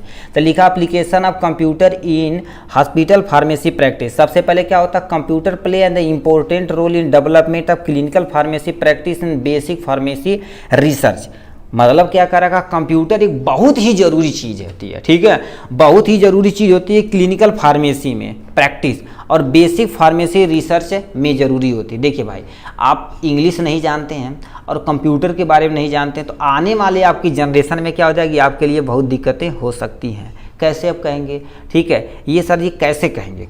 ठीक है, अब देखिए कुछ समय के बाद आएंगे, देखिए सब ठेला पे देखेंगे तब वो क्या लेके बैठा भाई, ठीक है, वो QR कोड लेके बैठा है, इस पे QR करिए लेके जाइए सामान, है कि नहीं। मतलब केला बेचने वाला बैठा है, आम बेचने वाला बैठा है, तो अब बताइए कुछ समय इससे आएगा तो क्या करेंगे। ठीक, जो पान की दुकान है, ठीक है, शुद्ध प्लस कहेंगे, दूसरी शुद्ध प्लस दाओ, शुद्ध प्लस देखेंगे तो क्या करेगा, वो ऐसे खट खट खट खट दू शुद्ध प्लस बिल इतना थमा देगा आपको, ठीक है, मतलब अपनी स्टॉक में कम कर लेगा। ये सिस्टम आ जाएगा कंप्यूटर का। तो इसलिए कंप्यूटर भी आपको सीखना बहुत ही ज़रूरी है, ठीक है। तो वो चीज़ लिखा the use of computer in hospital administration and drugs research, ठीक है, medication research become the need of the large hospital. मतलब ये देखा जाए तो कंप्यूटर वगैरह अब इस अपने यहाँ देखा जाए छोटे भी मेडिकल स्टोर पे नहीं प्रेजेंट, हॉस्पिटल पे भी नहीं प्रेजेंट है। जो बहुत बड़ा वो तुम्हारे पास है फार्मासिस्ट की दुकान है, वो रखे हुए अपने स्टॉक को मेंटेन करने के लिए, ठीक है। और ये बहुत बड़े अच्छे से हॉस्पिटल है, वो भी अपने स्टॉक को मेंटेन करने के लिए कंप्यूटराइज कर रखे हैं। एक भी टिकिया यदि गायब हो जाएगी तो सैलरी से काट लेते हैं। हम कंझौला में जब रहते थे, ठीक है, कंझौला में जब रहते थे तो वहाँ पर कुछ भी यदि दुकान में बिका तो पूरा ब्यौरा इन्हें कंप्यूटर के जरिए माइनस करना पड़ता था, ठीक है। और मान लेते हैं शाम तक कोई भी ब्यौरा में कोई भी दिक्कत होती थी और तभी आपसे सैलरी से कट जाएगी। और जब महीने में उस पूरा जब सैलरी देनी रहती तो पूरा स्टॉक मेंटेन करवाना पड़ता था। उसमें 100 रुपये की गड़बड़ी तो 100 रुपये आपके जितने लोग रहते सबके में से डिवाइड करके सैलरी से काट ली जाती थी। तुम सोचो कंप्यूटर इतना सिक्योर है। Use of computer system aim to reduce the paperwork को कम करने के लिए, ठीक है, ये नहीं पढ़े भाई। Pharmacist utilise the internet gather information, मतलब फार्मासिस्ट क्या होते हैं, इन्फॉर्मेशन इकट्ठा करने के लिए किसके बारे में, डिजीज के बारे में, ठीक है। थेरापेटिक यानी पेशेंट, मतलब कैसे एक पेशेंट को ट्रीट कैसे करना, उसका थेरापेटिक वैल्यू को भी करने के लिए हम पेशेंट का कंप्यूटर का यूज करते हैं। इस समय देखा computer aim to reduce the paperwork को कम करेगा, ठीक है, और मैनुअल रिकॉर्ड को भी कम करेगा। एक ही क्लिक पे, जैसे मान लो कोई है रामदास, क्या साल का बा हो, अच्छा दूसरे साल में तू उधार के लिए 500 हो, रामदास भान से आगे लेना डेट के लेकर ये दवा लेकर सब कंप्यूटर में लाग दे दे बस आने से। तो यही लिए बोले जला पेपर वर्क कम हुई, ठीक है, और क्या हो गया, मैनुअल रिकॉर्ड भी कम हुई। तो ये सब भी देखा जाता है। सम, ठीक है, लिखा है सब common web in which the computer are use to pharmacy practice, जैसे तो मेडिकेशन एरर आपकी कम से कम होगी, ठीक है। क्लिनिकल डिसीजन आपका सपोर्ट ज़्यादा से ज़्यादा आपको मिलेगा, ठीक है। जैसे यहाँ पर लिखा हुआ पढ़ते चले जाइए मेरे भाई, ठीक है, ठीक। फिर क्या होगा, इलेक्ट्रिक मेडिकेशन रिकॉर्ड आपके पास प्राप्त होगी किसी भी पेशेंट का, ठीक, किसी भी ड्रग्स की इन्फॉर्मेशन लेनी है, ठीक, किसी की मेडिकल हिस्ट्री लेनी है, ठीक है, ये हो जाएगा। अभी किसी देखेंगे आभा कार्ड बन रहा है, आभा कार्ड मतलब उस पेशेंट की कौन सी दवा चल रही है, उसका मेडिकल हिस्ट्री क्या, ये सब कुछ वहाँ पर रखा दिया जाएगा। बारकोड टेक्नोलॉजी मतलब कोई चीज़ आप खरीदने जाएंगे, ऐसे मान लेते हैं ये आपके पास डेक्स्टर है, ठीक है, ये मान लेते हैं डेक्स्टर है, ठीक है, ये डेक्स्टर है, ठीक है, डेक्स्टर है। अब इसे यहाँ पर स्कैन दे दिया जाएगा, 50 रुपया भैया लावा, ठीक है। तो इससे हो जाएगा सिस्टम, कुछ दिन में बारकोड मेथड हो जाएगा, ठीक है।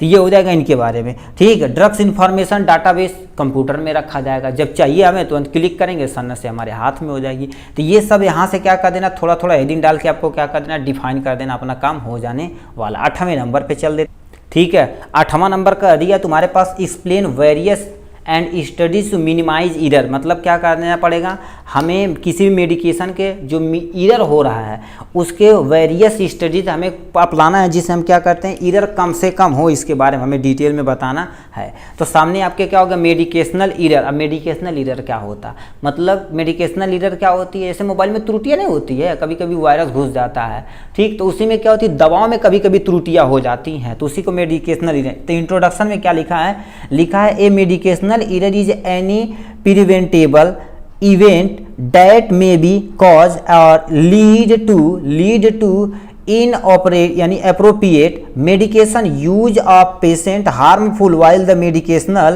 in the control, ठीक है, in the control of health care professional patient and consumer। कहने का मतलब क्या कर रखा है, यानी मेडिकेशनल ईरर क्या कर देता है, एनी प्रिंट यानी प्रिवेंटेबल, मतलब कोई ऐसा चीज़ है जिससे हम क्या कर सकते हैं, डिजीज को प्रिवेंट कर सकें, ठीक है। मे कॉजेज लीड अप्रोप्रिएट मेडिकेशनल यूज, मतलब वो बंदा मान लेते कोई मेडिसिनल यूज कर रहा है, ठीक है, जब क्या कर देते हैं हार्म, जब भी उसके पेशेंट को नुकसान हो, मेडिकेशन हम क्या करेंगे, कंट्रोल करेंगे उसके हेल्थ पे, ठीक है, प्रोफेशनल करेंगे पेशेंट और एक कंज्यूमर को रहा है, तो उसी को हम क्या बोला जाता है, मेडिकेशनल ईरर, सिंपल सा बोला जाता है। कहने का मतलब क्या होता है, कोई मान लेते कोई पेशेंट है उसे डिजीज हो रखी है, ठीक है, डिजीज हो रखी है, तो हम क्या करेंगे, ठीक है, उसे ड्रग्स के द्वारा कम से कम थेरेपी दे के हम उसे क्या करेंगे, इनकॉपरेट करेंगे और इन्हें क्या करेंगे, ट्रीट करेंगे, ठीक। सच इवेंट में भी रिलेटेड टू प्रोफेशनल प्रैक्टिस होना चाहिए, हेल्थ केयर प्रोडक्ट प्रोसीजर करना हमें पर प्रिस्क्राइब होनी चाहिए और ओवर कम्युनिकेशन होना चाहिए, ठीक है, ऑर्डर कम्युनिकेशन यानी प्रोडक्ट लेबलिंग होनी चाहिए, पैकेजिंग होनी चाहिए, और तुम्हारे पास क्या होने नेमिकल्चर, कंपाउंडिंग, डिस्ट्रीब्यूशन, एडमिनिस्ट्रेशन यानी एजुकेशन, मॉनिटरिंग एंड यूज करेंगे। इतना करने के बाद आपका मेडिकेशनल एरर कम होगा। कहने का मतलब क्या क्या रखा है, देखिए आप यदि अच्छे से प्रिस्क्राइब ड्रग्स लेंगे तो हम मेडिकेशनल एरर को कम कर सकते हैं, ठीक है। अब अच्छे से ऑर्डर कम्युनिकेशन करेंगे पेशेंट फिजिशियन के द्वारा और पेशेंट फार्मासिस्ट के द्वारा कम्युनिकेट करेगा, तभी हम मेडिकेशनल एरर को कम कर सकते हैं, ठीक है। प्रोडक्ट लेबलिंग, इससे भी यानी मेडिकल एरर कम हो सकता है, ठीक है। पैकेजिंग यदि अच्छे से रहे तब भी कम हो सकता है। नोमिनिकल्चर, उसका प्रॉपर नाम वगैरह है तब भी हो सकता है। कंपाउंडिंग भी सही से हुआ तब भी हम कम कर सकते हैं। डिस्ट्रीब्यूशन सही से हुआ तब भी हम कम कर सकते हैं। जैसे मान लेते हैं, देखिए ये आपके एक मैन्युफैक्चर फैक्ट्री है, तो ये क्या करेगी, ले जा के क्या मेडिसिन को देगी। उसके बीच में कोई ऐसा लैब टेस्टिंग के दौरान, ठीक है, पास हो जाए और बीच में कोई ऐसी त्रुटियां न आए तो उसी को मेडिकेशनल एरर बोलते हैं। अब ये किससे हो सकता है, टाइप ऑफ मेडिकेशनल एरर। मेडिकेशनल एरर देखा जाए तो तुम्हारे पास क्या हो सकती है, कोई ड्रग्स है, ठीक है। अब डायग्नोस एरर मतलब मेडिकेशनल एरर मतलब ड्रग्स है उसमें कोई एरर होगा। डायग्नोस्ड एरर मतलब क्या कर देते हैं, हमारे कोई ड्रग्स है लैब में जाके फेल हो जाएगी तब भी दिक्कत हो सकती है। सर्जिकल एरर हो सकता है, ठीक है, और सिस्टमेटिक फेलियर हो सकता है, इन्फेक्शन एरर हो सकता है, ठीक है। अब एक कंडीशन पे डिपेंड करता है। कॉज ऑफ मेडिकेशन एरर, कैसे कॉज होता है, ठीक है। एक्सपायरी प्रोडक्ट रहेगा तब भी एरर हो सकती है। इनकरेक्ट ड्यूरेशन दे दिया जाए, मतलब आप बोल दिया जाए सुबह शाम खाइएगा तो आप क्या कर रहे हैं, अच्छा मूड बना रहे दोपहर के अलावा खा लेता ठीक हो, सुतला राती होती में, अरे मर्दे भुला गई हो, सपना देखला 1 बजे राती के, अरे दवाइया नहीं खा लियो के अलावा खा ली हो, ठीक तो ऐसे काम नहीं करेगा। फिर सुबह उठ सुत खा लेला, ठीक तो ऐसे काम नहीं करेगा। तो इनकरेक्ट ड्यूरेशन खाएंगे तब भी नहीं काम करेगा। इनकरेक्ट प्रिपरेशन रहेगा तब भी काम नहीं करेगा दवा आपका, ठीक है। तब ये सब करेंगे तो मेडिकेशनल एरर बनते जाएगा, जिससे दवा नहीं काम करेगी। इनकरेक्ट टाइम सही से नहीं खाएंगे तो, इनकरेक्ट डोज खाएंगे तो यानी क्या होगा, नॉन एलर्जन को जान रहे हैं तब भी खा रहे हैं तब भी, इनकरेक्ट रेट पे खा रहे हैं तब भी। ये सब तुम्हारे पास क्या होगा, इतनी चीज़ें हैं जिससे हम क्या कर सकते हैं, मेडिकेशनल एरर करते हैं। ये सब मेडिकेशनल एरर करते हैं तो हमें मिनिमाइज करना है, तो यहाँ से क्या करते हैं, बहुत सारी ऐसी चीज़ें हैं जिससे हम मिनिमाइज कर सकते हैं, ठीक है, मेडिकेशनल एरर को। 1 प्रिस्क्राइब तुम्हारे पर राइटन फॉर ईच मेडिकेशन, मतलब एक पेज पे एक ही पेशेंट का पूरा प्रिस्क्राइब यानी प्रिस्क्रिप्शन मेथड होना चाहिए कि नहीं आधा थोड़ा थोड़ा फाड़ के सबको दे दिया जाए, ऐसा नहीं होना चाहिए। अगले दिन वही लेकर आएगा, ठीक है। मान लेते जो मान्य डिपेंड करता कितने की, कि हॉस्पिटल में 1 महीना 1.5 महीना 15 दिन तक मान्य होता, वही चीज़ें मैटर बोलता। बीटा सिंगिंग द प्रिस्क्रिप्शन यानी prescription, the name should always be circle on the pre printed prescribe pad होना चाहिए। कहने का मतलब क्या होता है, ये साइन उस पर होना चाहिए, प्रिस्क्राइब ड्रग्स है उसका प्रॉपर नाम होना चाहिए। ऑलवेज सर्कल होना चाहिए, जो कि मान लीजिए जो प्रिस्क्राइब किया गया ऐसे सर्कल कर दिए, या प्री प्रिंटेड होना चाहिए। Dose and frequency of the medication should be check in case of any doubt, मतलब क्या करना है, डे यानी कि आपको डोज कुछ क्या करना है, चेक करना है, ठीक है। मतलब आपको लगे कि अच्छा भाई ये तो डोज खराब बन रहा है यार, ठीक है, तो उसे प्रॉपर चेकअप करना की ज़रूरत होती है, ठीक है। पेशेंट एज को देखना, उसके वेट को देखना, मॉनिटर करना हर एक प्रिस्क्रिप्शन के दौरान कि नहीं आप ड्रग्स ले लिए, ठीक है, तो अगले दिन पर्ची उर्ची दिखा के, अरे पर्ची दिखा के ले लिया हो ढम नहीं जाओ, ठीक है, तब 6 महीना दवा खा रहे हैं नहीं, ठीक है। हर एक प्रिस्क्रिप्शन जाइए डॉक्टर को दिखाइए, डॉक्टर आपको क्या करेगा, एज तो देखबा किया, वेट प्रॉपर देखेगा, सिम्टम साइन एंड सिम्टम देखेगा, उसी तरह से ड्रग्स को चलाएगा, उससे भी कम कर सकता है। पेशेंट लीवर और रीनल फंक्शन को भी देखना है, प्रॉपर चेकअप कराना, तब जाकर मेडिसिन को चलाना है, ठीक है। क्योंकि लीवर क्या करेगी, ड्रग्स का मेटाबॉलिज्म करती है, तो उसे भी मैनेज करने पड़ेगा। किडनी के फंक्शन टेस्ट यदि करा लेंगे तभी ड्रग्स हमारा अच्छे से काम करेगा, तो ये सब कम करने का काम है। Duration of therapy should be maintain the, ठीक है, using the XXX number of pill का प्रयोग करेंगे, ठीक है। PIL पिल मतलब क्या होता है, पेशेंट इंसर्ट पैकेज लीफलेट होता है, इसके बारे में बता देना है, ठीक है। एक्चुअल में इसे पिल होना चाहिए फुल नेम में, ठीक है, इसका प्रयोग करना पड़ेगा। कंडीशन फॉर यानी विच द पेशेंट, ठीक है, being to should be maintain in the prescription, मतलब क्या कर देना, प्रिस्क्रिप्शन को मेंटेन रखते हुए क्या करना पड़ेगा, पेशेंट को रखना पड़ेगा, जब जरूरत पड़े तो उसी को अनुसार लेके आना, दवा लेकर चली जानी। तो ये सब हम करके हम मिनिमाइज कर सकते हैं मेडिकेशनल एरर को। 9वें नंबर पे आ जाते, ठीक है। 9वां नंबर क्वेश्चन पूछ दिया है, explain various inventory control, give the important technique of inventory control के बारे में बताना पड़ेगा। तो आपके सामने इन्वेंट्री कंट्रोल या इन्वेंट्री मैनेजमेंट बात एक ही है। इसमें क्या होता है, the procedure of handling inventory of medicine drugs so as to fulfil demand the customer to comparatively lower price in less with the amount of investment call inventory control. कहने का मतलब क्या कह रखा है, जैसे अपने स्टॉक को तो मेंटेन करेंगे अकॉर्डिंग टू कस्टमर, मतलब जो ड्रग्स ज़्यादा से ज़्यादा यूज हो रहे हैं उसे लाके आप स्टॉकेज करेंगे, ठीक है। जो उससे कम हो रहे हैं तो उससे कम खरीद के लाएंगे, ठीक है। कुछ ऐसी ड्रग्स होती है जो अपने रेंज को मेंटेन करने के लिए आपको स्टॉक करना पड़ेगा, उसी को हम इन्वेंट्री कंट्रोल करते हैं, ठीक है। मतलब पेशेंट के द्वारा क्या कर देते हैं, अपने कम पैसे में इन्वेस्ट करके, लेस अमाउंट में इन्वेस्टमेंट करना, ज़्यादा से ज़्यादा क्या कर देना है, आपको ड्रग्स लेकर आनी है डिमांड टू कस्टमर के, 1 लाख भर देंगे तो ठीक चलता रहेगा। इन्वेंट्री में क्या होती है, स्टॉक ऑफ गुड होना चाहिए। Need of inventory, need for inventory control, क्यों जरूरत पड़ गई, ठीक है। इन्वेंट्री कंट्रोल यानी इवॉल्व करती है, ठीक है, रिगार्डिंग, ठीक है, regulate the inventory such as flow of material का क्या होगा, फ्लो होता रहते रह चाहिए, ठीक है। जैसे आपका स्टॉक मेंटेन रहेगा तो सब लोग आके आपके दुकान पे आएंगे खरीदने आराम से दवा को। मैन्युफैक्चर डिपार्टमेंट होना चाहिए, इज तुम्हारे पास इंटररप्चर होना चाहिए, ठीक है। लार्ज इन्वेंट्री होना चाहिए आपके पास, स्टॉकेज तगड़ा होना चाहिए, जितना ज़्यादा स्टॉकेज रहेगा आपका उतना ही फायदा रहेगा, मगर कंट्रोल भी चाहिए भाई। रेंज एंड यानी कॉम्प्लेक्सिटी रिक्वायरमेंट होती है, ठीक है। अब जैसे आपके दुकान पे जैसी रिक्वायरमेंट हो जिस तरह की, उसी तरह से रेंज को अरेंज करेंगे। हाई डायलेक्ट यानी cost of medicine and man, मतलब क्या करेंगे, जो तगड़ी दवा रहेगी, कॉस्टली रहेगी, उसे हम क्या करेंगे, नहीं लेकर आएंगे। ऑब्जेक्टिव ऑफ इन्वेंट्री कंट्रोल यहाँ से देख सकते हैं, ठीक। इसका मेथड पूछा था तो हम मेथड के बारे में आपको बताते हैं, ठीक है। यहाँ से आप क्या उद्देश्य है इन्वेंट्री कंट्रोल का, इसके बारे में बता देना। उद्देश्य क्या होता है, ठीक है, आपके पास क्या होना चाहिए, ठीक है, सप्लाई ऑफ मेडिसिन तुम्हारे पास कस्टमर के लिए गुड होने चाहिए। Minimise chance of the storage, ठीक है, शॉर्टेज ऑफ ड्रग्स स्टोरेज, मतलब कम से कम चांस रहे कि कोई आपका कस्टमर घूम के जाए, ठीक है। तो ये सब होना चाहिए, ठीक है।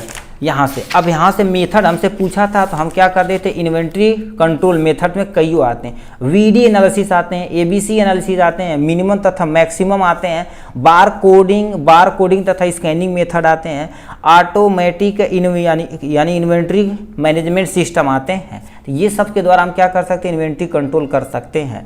तो यानी VED एनालिसिस क्या होता है, V से वाइटल, E से एसेंशियल, D से क्या होता है, डिजायरेबल होता है, V से क्या होता है, ऐसी दवा जो आपकी दुकान में बहुत ही जरूरी होती है, उसे वाइटल बोला जाता है, जरूरी है, ठीक है। ड्रग्स डज नॉट, ठीक है, देखो लिखा है vital drugs need to present all time in hospital, मतलब इनकी जरूरत आपके हॉस्पिटल में हमेशा होनी चाहिए। जैसे पैरासीटामॉल हो गया, खांसी की दवा हो गया, बुखार का दवा हो गया, गैस की दवा हो गया, तो ये होनी चाहिए। इसेंशियल, तुम्हारे पास इसेंशियल कैटेगरी में वो दवा आती हैं जो कंपेरेटिवली इससे क्या होती हैं, लेस क्रूशियल होती है, ठीक है।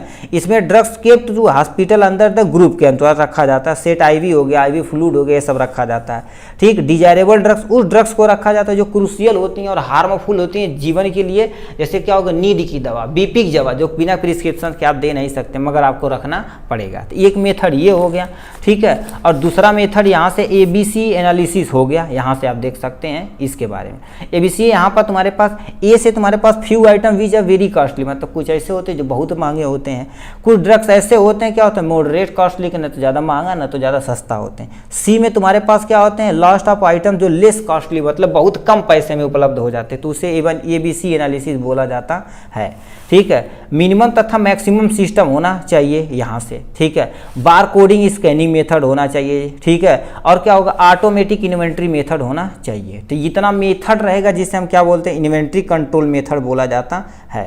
नेक्स्ट क्वेश्चन की तरफ रुक करते हैं भाई, ठीक। नेक्स्ट इन फाइनल क्वेश्चन पूछ दिया लॉन्ग आंसर का, ठीक है। Describe pharmacovigilance in their scope, के एम और स्कोप के बारे में बताना पड़ेगा।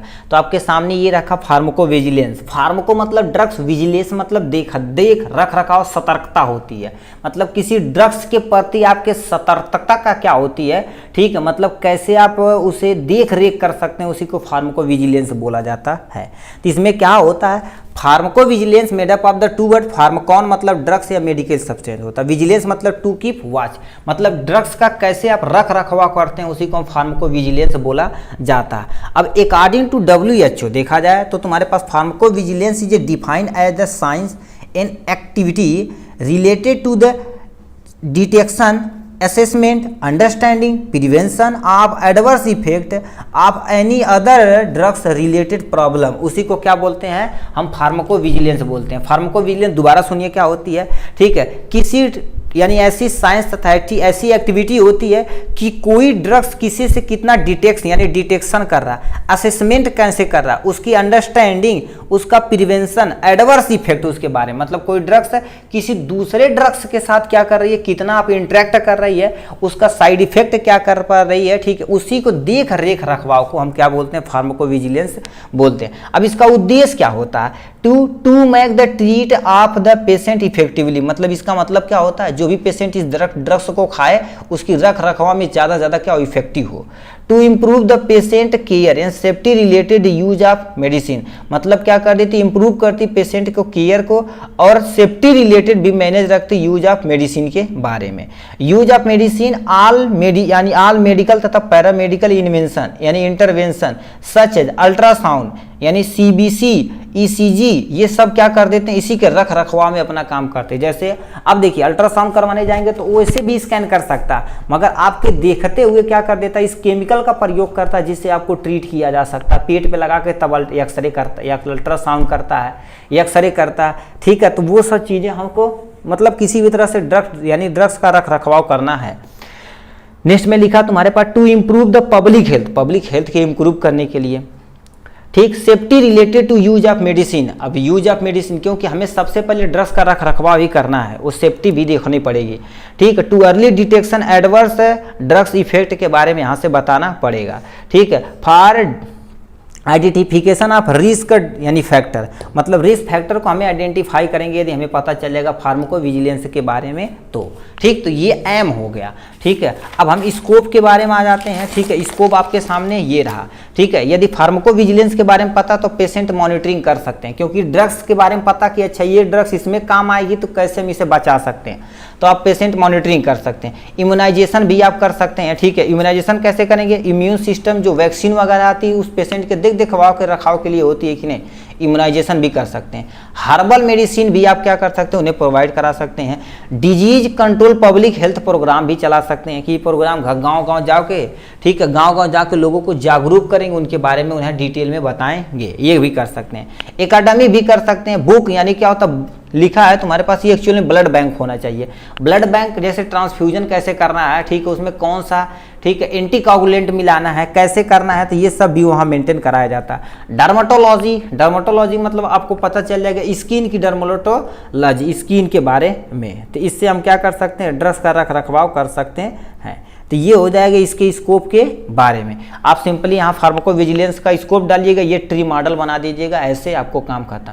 यदि टाइम है तो इन्हीं को थोड़ा एक्सप्लेन भी कर दीजिएगा, ठीक है। ओवरव्यू ऑफ फार्माको विजिलेंस नीचे दे रखा है यहाँ से, ठीक है। इस तरह से देखा जाए तो हमने क्या कर दिया, लॉन्ग क्वेश्चन आंसर को पूरा डिटेल में कवर किया। और एक क्वेश्चन ये जो है तो तुम्हारे पास क्या आ जाएगा, एक नंबर में MCQ fill in the blank वगैरह में जो पार्ट C में पूछा जाता है आपके क्वेश्चन में, उसे कंसीडर किया जाएगा, ठीक है। शॉर्ट पे हम चलते हैं भाई, ठीक है। अब यहाँ से आपका हो जाएगा 3 नंबर का क्वेश्चन, शॉर्ट आंसर यानी 3 नंबर का आएगा। पहले क्या दे रखा है, define distribution of drugs ICCU में, ICU में, NICU में, ठीक है। तो इसका फुल नेम भी आप प्लीज़ याद रखिएगा, मतलब ड्रग्स का डिस्ट्रीब्यूशन इन वार्ड में कैसे किया जाएगा उसी को यहाँ से डिफाइन करना है, ठीक है। तो लिखा है there are the special hospital unit होती, मतलब ICU, NICU, ICCU, ये देखा जाए तो हॉस्पिटल की एक स्पेशल यूनिट होती है। Reverse for the patient with life threatening alignment, ठीक है, अलाइनमेंट होती है। Who require the close monitoring and extensive treatment होती है। कहने का मतलब क्या होती है, ये हॉस्पिटल की एक स्पेशल यूनिट होती है।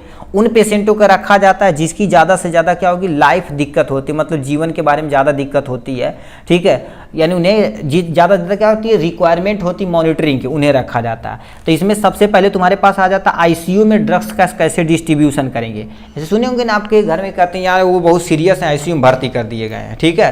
तो आईसीयू मतलब क्या होता है, यानी क्या होता है, इंटेंसिव केयर यूनिट होती है। इसमें क्या कर दी जाती है, also refer to the intensive therapy unit दी जाती है। और इंटेंसिव ट्रीटमेंट यूनिट जिसे कब बोला जाता है, जिसे हम क्या बोलते हैं, सीसी यूनिट बोलते हैं, यानी क्रिटिकल केयर यूनिट बोलते हैं। इसमें उन्हीं पेशेंटों को रखा जाता है तो ज़्यादा से ज़्यादा क्रिटिकल रहते हैं। इसमें क्या होता है, आईसीयू स्पेशल डिवीजन होता है, जो यानी क्या होती है, यानी क्रिटिकली देखा जाए इल पेशेंट, मतलब जो बहुत ज़्यादा यानी क्रिटिकल होते हैं उन्हें रखा जाता है पेशेंट को, हु रिक्वायर, ठीक है, इंटेंसिव केयर तथा कांस्टेंट मॉनिटर की बहुत ज़्यादा ज़रूरत होती है। मतलब उन्हीं को रखा जाता है, जो केस ज़्यादा क्रिटिकल होता है उन्हीं को रखा जाता है, क्योंकि प्रॉपर डॉक्टर, नर्सेज, फार्मासिस्ट की रिक्वायरमेंट होती है वहाँ पर, ठीक है। आईसीयू में तुम्हारे पास आईसीसीयू इंटेंसिव यानी कोरोनरी केयर यूनिट होती है। इसमें क्या कर देते हैं, उन पेशेंटों का रखा जाता है जिन्हें ज़्यादा ज़्यादा हार्ट की प्रॉब्लम हो, लंग्स की प्रॉब्लम हो, उन्हें रखा जाता है, ठीक है। एक also called intensive cardiac care unit, मतलब उनको रखा जाता है जिन्हें कार्डियक की प्रॉब्लम तेजी से होती है, ठीक है। आईसीसीयू इज ए फैसिलिटी, ठीक है, दैट स्पेशलाइज इन प्रोवाइडिंग यानी कि इंटेंसिव केयर प्रोवाइड होती है फिर for patient with the heart condition, मतलब किसी पर्सन को हार्ट में कोई प्रॉब्लम है, कोरोनरी आर्टरीज में प्रॉब्लम है, तो उन्हें यहाँ पर रखा जाएगा, आईसीसीयू केयर में रखा जाएगा। इसमें क्या होती है, लाइक कोरोनरी आर्टरीज यानी हार्ट में कोई प्रॉब्लम है तो रखा जाता है। कार्डियक यानी डिसरिदमिक होता है तब रखा जाता है, हार्ट अटैक किसी को आता है तब आता है, हार्ट डिजीज होती तब इन्हें रखा जाता है। एनआईसीयू में तुम्हारे पास क्या आ जाता है, एनआईसीयू में तुम्हारे पास neonatal newborn intensive care unit होती है, ठीक है। मतलब उनको रखा जाता है, अभी जो न्यू बच्चे हुए, नहीं कहते हैं न्यू अभी नया बच्चा हुआ है, सही से सर्वाइव नहीं कर पाते, एनआईसीयू में भर्ती कर दिए गए, तो ही एनआईसीयू होता है। इसमें also called intensive care nursing होती है, मतलब इसमें से स्पेशल होती है जिससे हम क्या कर देते हैं, उस बच्चे की पूरी अच्छी तरीके से केयर करते हैं। एनआईसीयू क्या होता है, इज एन, ठीक है, intensive care unit that is a यानी कि डेडिकेटेड टू द केयर, ठीक, ऑफ सिक तथा prenatal newborn baby को रखा जाता है। अब इमरजेंसी वार्ड नहीं पूछा तो आप यहाँ से प्लीज़ आप थोड़ा सा देख लीजिए, ठीक है, क्योंकि 3 वार्ड का वहाँ नाम लिया था तो यहाँ से इमरजेंसी वार्ड भी हमने दिखा दिया। यहाँ से नेक्स्ट क्वेश्चन की तरफ रुक करते भाई, ठीक है। दूसरा क्वेश्चन हमसे कह दिया short note on expiry drugs removal, handling तथा डिस्पोजल, मतलब कोई दवा यदि एक्सपायरी हो जाती है, एक्सपायर हो जाती है तो उसे कैसे अपनी दुकान से रिमूव करना, उसे कैसे हैंडलिंग करना, उसे कैसे डिस्पोजल करना, ये हमें पूरा डिटेल में यहाँ बताना पड़ेगा, ठीक है। तो यहाँ से एक्सपायरी ड्रग्स रिमूवल, हैंडलिंग तथा तुम्हारे पास क्या होगा, डिस्पोजल दे रखा। इसमें क्या होता है, pharmaceutical product that are not fit for the use, मतलब ऐसे कोई फार्मास्यूटिकल प्रोडक्ट जो यूज करने के लिए सही से फिट नहीं है, should be consider as a pharmaceutical, ठीक है, वेस्ट इंक्लूड, मतलब इसे क्या बोला जाता है, फार्मास्यूटिकल वेस्ट बोला जाता है, यानी खराब हो चुका, यानी जिसे हम कूड़ा बोलते हैं, ठीक है। आज एक्सपायरी फार्मास्यूटिकल इसमें इंक्लूड होते हैं। इसमें तुम्हारे पास अनसील एक्सपायरी, मतलब क्या कोई ऐसी ड्रग्स हो जो अनसील हो गए हैं, जैसे कि आपके, ठीक है, ऐसे कोई डोजेज फॉर्म है जैसे पेरेंटल डोजेज फॉर्म, वो लीक हो चुके, उसे रखा जाता है, ठीक। सिरप हो गया, ड्राप हो गया, क्रीम हो गया, एंटमेन, अब ये यदि मान लेते हैं सील खत्म हो गई तो कोई थोड़ी नहीं लेगा, तो ये सबको हम क्या कर देते हैं, इसमें रखते हैं। कोल्ड चेन डैमेज हो जाता तो उसे रख देते, इंसुलिन, हार्मोन, ये सभी रखा जाता है, मगर अपने यहाँ ये सब यूपी में देखा जाए तो नहीं किया जा सकता। देखिए इंसुलिन तथा हार्मोन की एक प्रॉपर्टी होती तो आइस पैक में ही लाया जाता है और उसे तुरंत किस में डाल देना चाहिए हमें, ठीक है, फ्रिज में डाल दिया चाहिए, मगर अपने यहाँ देखते हैं हम गत्ते में उसे लेकर आते हैं, मतलब पता नहीं गोरखपुर से लेकर आएंगे, यहाँ पर डिस्ट्रीब्यूट करेंगे, 80-80 किलोमीटर, 40-40 किलोमीटर लेके जाएंगे हार्मोन इंसुलिन को भाई, ठीक है। अब वो क्या करेंगे, गत्ते में, आइस पैक हो तो दूर की बात है, गत्ते में ही भर रख देंगे कहीं कोने में, ठीक है, ला कर रख देंगे, फिर यहाँ पर दुकान पे हफ्ते दिन तक इसे रखा रहेगा, फिर जाके कोई इसे स्टोरेज करके किस में रखेगा, रेफ्रिजरेटर में, मतलब कुछ भी। तो इस तरह से देखा जाए तो इंसुलिन और हार्मोन की आधा प्रॉपर्टी वैसा खत्म है, वो डिस्पोजल हो गया, मगर अपने यहाँ यूज की जाती है उसकी। ठीक, क्या किया जाएगा, यानी हैंडलिंग ऑफ एक्सपायरी ड्रग्स, मतलब एक्सपायरी ड्रग को कैसे हैंडलिंग करना, ये तो तुम्हारे पास रिमूव कैसे करना वो चीज़ यहाँ दे रखा है। ठीक, किसे रिमूव, एक्सपायरी ड्रग्स को रिमूव करना है तुम्हें। हैंडलिंग कैसे करना है, एक्सपायरी ड्रग्स एंड डैमेज में बी सेपरेट फ्रॉम द, यानी यानी क्या होता है, यूज एंड लेबल, ठीक है, एरिया में रख देना। मतलब ऐसा एक आपको खाना बनाना है फार्मेसी दुकान में, जहाँ पर क्या उस दवा को रखना है जो एक्सपायर हो चुकी हैं, वहाँ रख दिए। This product must be kept in centre stock coordination step manner, वहाँ पर क्या लिखेंगे, आउट ऑफ यूज, मतलब उस बॉक्स पे चाहे बॉक्स के अंदर रखेंगे, वहाँ पर पूरा तरीके से लिख देंगे आउट ऑफ यूज, इसे यूज नहीं करना, या नॉट फॉर यूज लिख सकते हैं, इसे नॉट फॉर सेल भी लिख सकते हैं।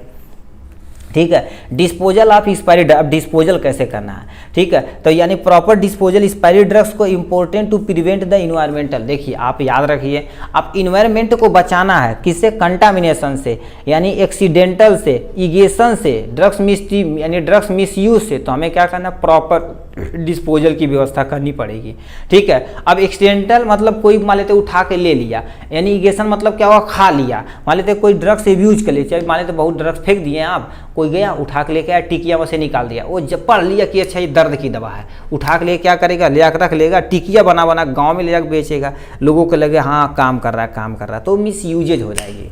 ठीक है, तो उसके लिए क्या करना पड़ेगा, do not crush tablet and, ठीक है, टैबलेट तथा कैप्सूल और टैबलेट को क्रश आपको करना नहीं है। मिक्सिंग आप तुम्हारे पास है अनप्लेटेड सब्सटेंस, मतलब किसी दूसरे सब्सटेंस के साथ भी मिक्स है नहीं करना है। ठीक है, और तुम्हारे पास क्या लिखा है, एमपीपीसी फॉलो ऑल हॉस्पिटल, मतलब जो एमपीपीसी फॉलो करवाती है मेडिकल पॉल्यूशन यानी पॉल्यूटिंग कंट्रोल कमेटी होती है। ठीक है, ये क्या कर देती है, पूरे ड्रग्स को आपको क्या करेगी, हॉस्पिटल से ले जाएगी, वो अपना डिस्ट्रॉय करेगी। ठीक है, लैंड फिलिंग करना मतलब क्या, जमीन के अंदर बहुत गहरा खोद के डाल देना है। बोरिंग, ठीक है, बोरिंग ऑन ओपन कंडीशन, मतलब ओपन कंडीशन पे, सॉरी बर्निंग है, बोरिंग हम पढ़ लें, बर्निंग ऑफ ओपन कंडीशन यानी कंटेनर, मतलब एक कंटेनर लेना ओपन और खुली जगह पे जाके एक जला देना जहाँ पर पॉल्यूशन कम से कम हो, मतलब एनिमल कोई ये जीव कोई कम से कम रहे। ठीक है, तो ये हो जाएंगे इनके बारे में। नेक्स्ट पे चलते हैं भाई।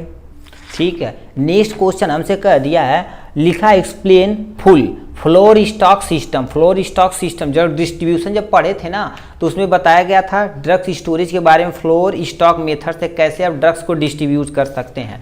तो आपके लिखा फ्लोर स्टॉक मेथड में, in this system drugs is storage in pharmacy store या सप्लायर इन, या वार्ड में रखना पड़ेगा ऑर्डर, या तुम्हारे पास क्या लिखना, supervision by the register nurses and nursing room. कहने का मतलब क्या कह रखा, इस मेथड में देखा जाए तो उस ड्रग्स का कैसे स्टोरेज करना है, कैसे सप्लाई करना है, वार्ड में कैसे करना है, उनके ऑर्डर कैसे हमें मानना है, या किसी सुपरविजन के द्वारा, चाहे वो कोई नर्सेस हो चाहे नर्सेस रूम में, तो उन्हें फ्लोर यानी फ्लोर मतलब एक फ्लोर से दूसरे फ्लोर पर लेके जाएंगे। ठीक, जैसे मान लेते हैं ना कि आर्थो फ्लोर हो गया, ये मतलब ये पूरा फ्लोर आर्थो हो गया, दूसरा गायनो हो गया, तीसरा क्या होगा, बच्चों वाला हो गया। तो फ्लोर बाय फ्लोर क्या करेंगे, ड्रग्स का डिस्ट्रीब्यूशन करेंगे। ये दो में डिवाइड किया गया, एक चार्ज जिससे पैसा लगे, एक नॉन चार्ज में जिससे पैसा नहीं लेगा। दीज आर द कॉस्ट, ठीक है, कॉस्टली ड्रग्स होते हैं obtain from the pharmacy store when the pharmacy receive the prescribe for patient, मतलब उसमें प्रिस्क्राइब ड्रग्स को रखे जाते हैं जो थोड़ा सा महंगे रहते हैं, इसलिए क्या बोला जाता है, इसे कॉस्ट ड्रग्स यानी चार्ज ड्रग्स बोला जाता है। ठीक है, इसमें रखा जाता है। Cost of these drugs is a bill, ठीक है, in patient account of charging, मतलब उसे क्या करना पड़ेगा, इसके लिए आपको बिल कटवाना पड़ेगा। पेशेंट जाएगा काउंटर पे अपना बिल जमा करेगा और ला के यूज करने वाला है। ठीक है, दीज ड्रग्स आर तुम्हारे पास नॉन प्रिस्क्राइब, ये तुम्हारे पास सस्ती होती हैं, कॉमनली यूज के लिए प्रयोग की जाती हैं। इनका कास्ट देखा जाए तो non directed enter the patient account, मतलब पेशेंट अकाउंट में इसे ऐड कर दिया नहीं जाता है। ठीक है, अब इसका एडवांटेज तथा डिसएडवांटेज यहाँ दे रखा। इसका फायदा क्या होता है, ये तुम्हारे पास क्या हो जाती हैं, ठीक है, इजीली क्या हो जाती हैं, अवेलेबल फॉर, ठीक है, लिखा अवेलेबल फॉर यूज के लिए की जाती है। Reduce number of step, stop यानी स्टॉप की कमी इसमें रहेगी तभी चलने वाला, क्योंकि आपको एक फ्लोर पे लाग रख दिए, जब उसको जरूरत रहेगी एक ही आदमी बोल देगा ये दवा बटाता हो आवा ले ला, ठीक है, ऐसे नहीं बोलते हैं, तो उस तरह से बोल देंगे। ठीक है, आप जितने पेशेंट है भर्ती ले लेंगे। नंबर स्टाफ इसमें रिड्यूज करेंगे। नंबर ऑफ ड्रग्स है, ठीक है, order by the nurses is also reduce, मतलब क्या करेंगे, ठीक है, जो जरूरत रहेगी वो नर्सेस ऑर्डर करेगी, वो ला के वहाँ पर पहुँचा दिए जाएंगे। अब यदि फायदा तो नुकसान क्या हो गया, रिड्यूज इधर तुम्हारे पास ज़्यादा हो सकता है। ठीक, मान लेते कोई पेशेंट है उसे किसी दूसरी एंटीबायोटिक की रिक्वायरमेंट होती है, तो वही एंटीबायोटिक आप चला रहे हैं, तब भी दिक्कत होता है कि डिग्रेडेशन ऑफ ड्रग्स में भी इंक्रीज, ये भी हो सकता है, ठीक है। यानी there is a need of the extra investment to maintain storage facilities every ward, ठीक है। फ्रिज की व्यवस्था करनी पड़ेगी, क्योंकि जहाँ पर हर एक फ्लोर पे, मतलब इसमें क्या होती है, हर एक फ्लोर पे आपको क्या करनी पड़ेगी, फ्रिज की व्यवस्था करनी पड़ेगी। जब फ्रिज की व्यवस्था करनी पड़ेगी, कहाँ देखो, फ्रिज की व्यवस्था करनी पड़ेगी, ड्रग्स को रखने की व्यवस्था करनी पड़ेगी, ये सारी व्यवस्था आपको करनी पड़ेगी, ठीक है। ये फ्लोर स्टॉक मेथड के अंतर्गत आ जाएगा, ठीक। नेक्स्ट क्वेश्चन हमसे क्वेश्चन पूछ दिया है, ठीक है, यहाँ से, ठीक है। इन्फेक्शन कंट्रोल कमेटी, ठीक है, इसमें क्या पूछ दिया, देखिए यहाँ पर पूछा है, ठीक है। चौथा दे रखा इन्वेंट्री कंट्रोल तथा टेक्निक, आप पढ़ चुके लॉन्ग में। हम सीधे आ जाते हैं, तुम्हें डिटेल में तुम्हें बताना है इन्फेक्शन कंट्रोल कमेटी।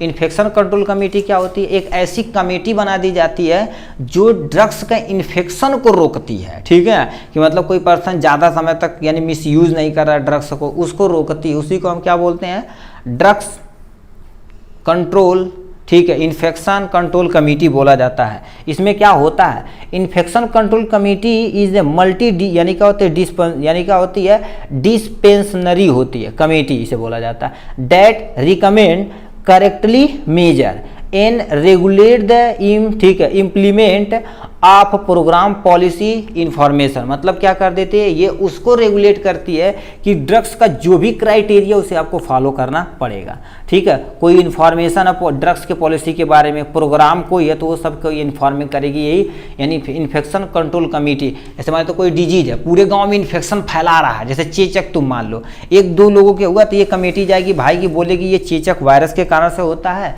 आप इसे ये ड्रग्स लीजिए जिस इन्फेक्शन को आप कंट्रोल कर सकते हैं, तो ये इन्फॉर्मेशन सबको देगी और रेगुलेट करेगी, ठीक है। It is also responsible to the stabilise and maintain of the infection prevention, मतलब इसे और इस इन्फेक्शन को रोकना है, उसे प्रिवेंशन करना, उसे कंट्रोल करना, उसके साथ साथ हमें क्या करना, मॉनिटरिंग करना है, किसके लिए, रिपोर्टिंग करना है, और तुम्हारे पास रिसर्च एजुकेशन के बारे में। ये सब करेंगे तो हम क्या कर सकते हैं, इन्फेक्शन पे कंट्रोल पा जा सकते हैं। अब इसका उद्देश्य क्या होता है, मेन उद्देश्य क्या होता है, इन्फेक्शन को कंट्रोल करना, ठीक है। और तुम्हारे पास क्या लिखे हैं, नोसोकेमियल इन्फेक्शन कॉजेज, मतलब किसी अन्न के द्वारा यदि इन्फेक्शन हो रहा है तो उसे भी हम कंट्रोल में ला सकते हैं, ठीक है। ये हो जाएगा इनके बारे में, ठीक है। और क्या लिखा है, reduce the frequency of antibiotic resistance, हम क्या कर सकते हैं, किसी भी एंटीबायोटिक को जो रेसिस्टेंस ना हो जाए, क्योंकि बंदा बहुत दिन से क्या कर रहा है, एंटीबायोटिक यूज कर रहा है, ठीक, तो उसकी फ्रीक्वेंसी को हम क्या कर सकते हैं, कम कर सकते हैं। टू इंस्ट्रक्ट करेंगे और प्रिपरेशन करेंगे हेल्थ केयर प्रोवाइडर से, ठीक है। तो इनका उद्देश्य ये, इनका काम क्या होता है, सबसे पहले डाटा कलेक्शन करेंगे, ठीक है, कि इन्फेक्शन हो रहा है कहाँ उससे, ठीक है। और क्या करेंगे, गुड इन्फेक्शन कंट्रोल क्या करेंगे, ठीक है, प्रैक्टिस बढ़वाएंगे कि मतलब कम से कम हमारा इन्फेक्शन हो सके। और क्या लिखे हैं, मैनेज विजिटर इन एसोसिएटेड यानी आइसोलेटेड सेटिंग हम करेंगे, ठीक है। हाइजीन प्रॉपर बोलेंगे, कंडीशन डोमेस्टिक, चाहे घर पे हो, चाहे क्लीनिंग हो, चाहे अपने एरिया में क्या कर देना, पूरा हाइजीन को क्या कर देना है, मेंटेन रखना है, ये आपका उद्देश्य है। इन्फेक्शन कंट्रोल कमेटी का काम यही करना होता है। नेक्स्ट पे चलते हैं भाई, ठीक। नेक्स्ट क्वेश्चन छठवां कर दिया, डिफाइन क्लिनिकल फार्मेसी क्या होती है, क्लिनिकल फार्मेसी क्या होती है, इसके बारे में बताना है। Describe the scope of clinical pharmacy के बारे में भी बताना पड़ेगा, ठीक है। तो इन सब के बारे में आपको डिटेल में बताना पड़ेगा। तो ये आपके सामने क्या रखा, क्लिनिकल फार्मेसी क्या होती है, मतलब जैसे आप छोटा सा दुकान खोलते हो, क्लिनिकल फार्मेसी हो जाएगी, जो क्लिनिक लेवल पे चलते हैं, ऐसे कहते हैं क्लिनिक सेंटर, तो वो लिखा है the branch of pharmacy the term clinic pharmacy is a, ठीक है, concern with the patient care, dispensing of drugs, यानी advising patient about safe and rational use of drugs. कहने का मतलब क्या होता है, क्लिनिकल फार्मेसी एक ऐसी जगह होती है जो पेशेंट का केयर करती है। पहली बात, दवा का डिस्पेंस करती, मतलब कोई आप गए कि बुखार है भैया, तो दवा का डिस्पेंस करके आपको देगी, आपको ट्रीट हो जाएगी, आप सही हो जाएंगे, ठीक है, उसका चेंज करेगी। एडवाइसिंग करेगी पेशेंट, ठीक, अबाउट सेफ, मतलब पेशेंट को कैसे सेफ रहना उस डिजीज से। रेशनल यूज ऑफ ड्रग्स, मतलब ड्रग्स का जो मेन उद्देश्य होता है उसके बारे में आपको बताएगी, ठीक है। और नेक्स्ट पॉइंट में क्या लिखा, clinical pharmacy is health specialist which describe the activity and, ठीक है, severe of the clinical pharmacist to develop promote the rational and appropriate use of the medicinal product and device. कहने का मतलब clinical pharmacy जो health specialist होते हैं उनके द्वारा ड्रग्स को डिस्क्राइब यानी क्या कर दिया जाए, डिस्क्राइब किया जाए, तो उनकी एक्टिविटी को, उनकी सर्विसेज को क्लिनिकल फार्मासिस्ट पे कैसे डेवलपमेंट करना है, कैसे प्रमोट करना है, ये सब कौन मेंटेन करता है, क्लिनिकल फार्मेसी ही मेंटेन करती है।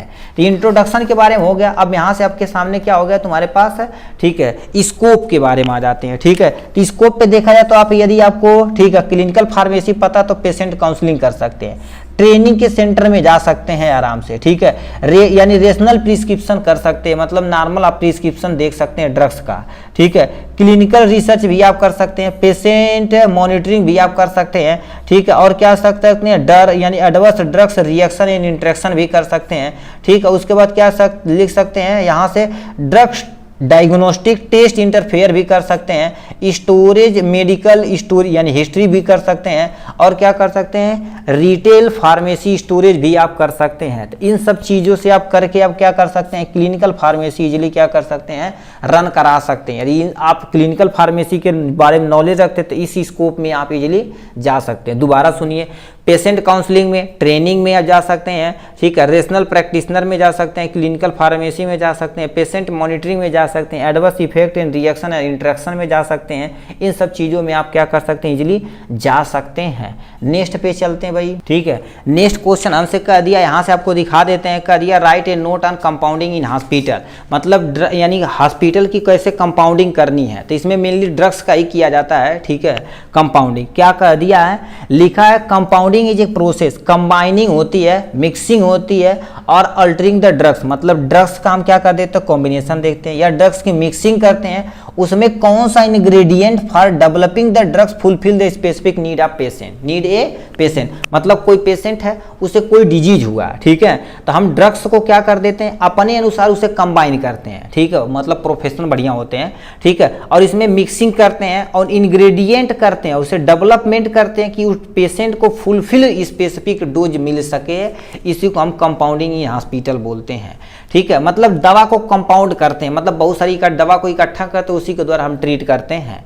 ठीक है, इट इज, ठीक है, इट इज तुम्हारे पास बोल दिया है, it is done when no approve drugs and appropriated यानी फॉर पेशेंट के लिए, इसमें भी अप्रूवल नहीं होना चाहिए भाई। ठीक है, नो अप्रूव, अच्छा अप्रूव नहीं होना चाहिए, तभी ये चलने वाले हैं। ठीक है, कंपाउंडिंग फार्मासिस्ट प्रिपेयर स्ट्राइल होना चाहिए ड्रग्स, और रेगुलरली यूज होना चाहिए हॉस्पिटल में, जैसे आई ड्रॉप, इंजेक्शन, ये सब ही होना चाहिए।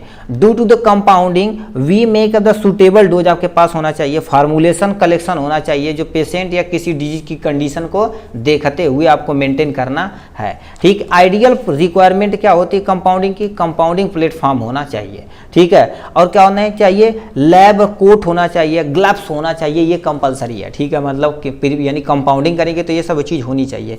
स्ट्राइल इक्विपमेंट होना चाहिए, मोटल पेस्टल होने यानी पोस्टल होना चाहिए। कहने का मतलब सबसे पहले कंपाउंडिंग ड्रग्स के मतलब समझते हैं। देखिए, आपको ऐसे लेना है, बहुत सारी दवा को क्या कर देना, इसी में इकट्ठा करके क्या कर देना, कूच काच के एक ड्रग्स कंपाउंड बना देना, तो उसी को क्या बोलते हैं, कंपाउंडिंग ऑफ ड्रग्स। यानी हॉस्पिटल में कैसे किया जाता है, पैकेजिंग मटेरियल होना चाहिए। सबसे पहले क्या करेंगे, उसे लेकर आएंगे, लैब्स कोट पहनेंगे, कूट काट के ऐसे मेटर पोस्टल वोस्टल में हम क्या करेंगे, पैकेज करके उसे हम प्रोवाइड करा देंगे।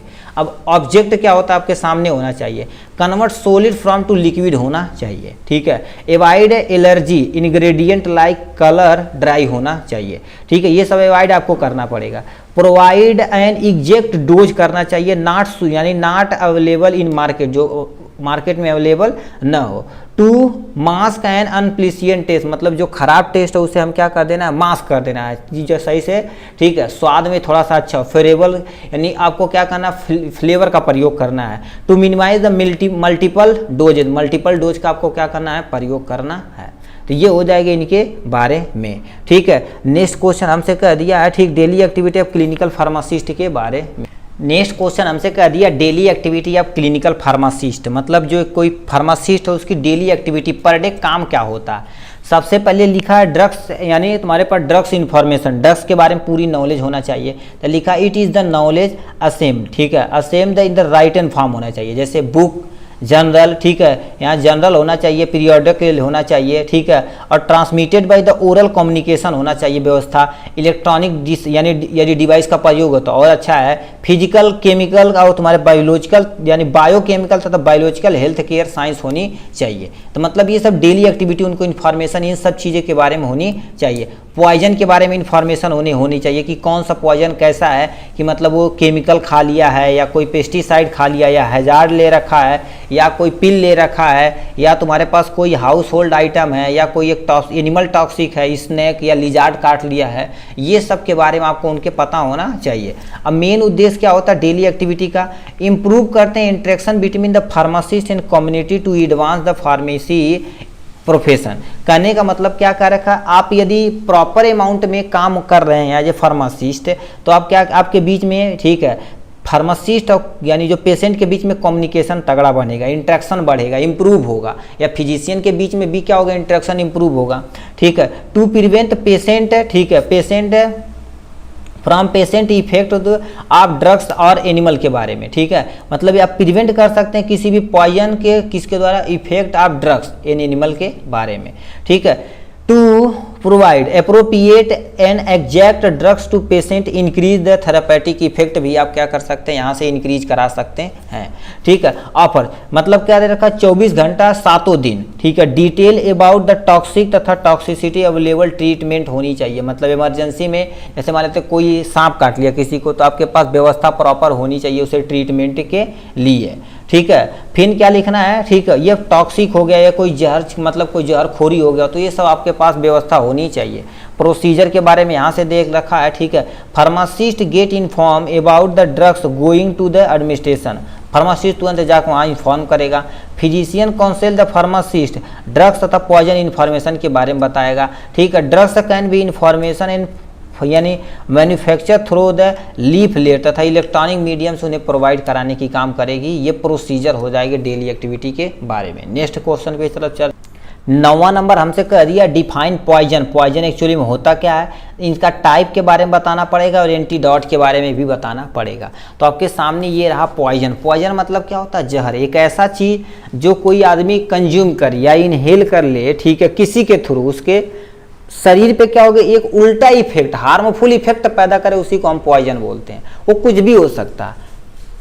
तो लिखा तुम्हारे पास पॉइजन एक ऐसा सब्सटेंस होता है जिसमें कोई पर्सन कंज्यूम कर ले या कोई पर्सन इनहेल कर ले या अप्लाई कर ले स्किन पे या इंजेक्शन के थ्रू ले ले, create the problem with the body, मतलब उसके शरीर पे कोई ना कोई प्रॉब्लम क्रिएट करती है और प्रोड्यूस करती है हार्मफुल इफेक्ट ऑन बॉडी, उसके शरीर पे एक हार्मफुल इफेक्ट पैदा करते हैं, उसी को हम क्या बोलते हैं, पॉइजनिंग बोलते हैं, ठीक है। It may be any drugs, हो ड्रग्स भी हो सकता है, कोई एनिमल पॉइजन भी हो सकता है, चाहे वो सांप के द्वारा काटा जाए या किसी बिच्छू के द्वारा डंक मारा जाए, तो ये सब चीज़ हो सकते हैं। बैक्टीरियल कंटामिनेशन फूड से हो सकता है, खाने से हो सकता है, या कोई ड्रिंक हम पी रहे हैं उससे भी हो सकता है। Poison change the cellular metabolism, यानी जहर क्या कर देता, हमारी सेलुलर मेटाबॉलिज्म को चेंज कर देगा, केमिकल एक्टिविटी को चेंज कर देगा, डैमेज करेगा सेल फंक्शन को, उसके बाद आदमी की क्या हो जाएगी, डिजीज होगी, कभी कभी डेथ कॉजेज हो जाएगी, ठीक है। अब पॉइजन देखा जाए तो कईयों तरह के हो सकते हैं। केमिकली जो यहाँ पर कईयों केमिकल का नाम, आइसोसाइनाइड, साइनाइड, ठीक है, पोटेशियम परमैंगनेट, ऐसे कईयों लिख सकते हैं,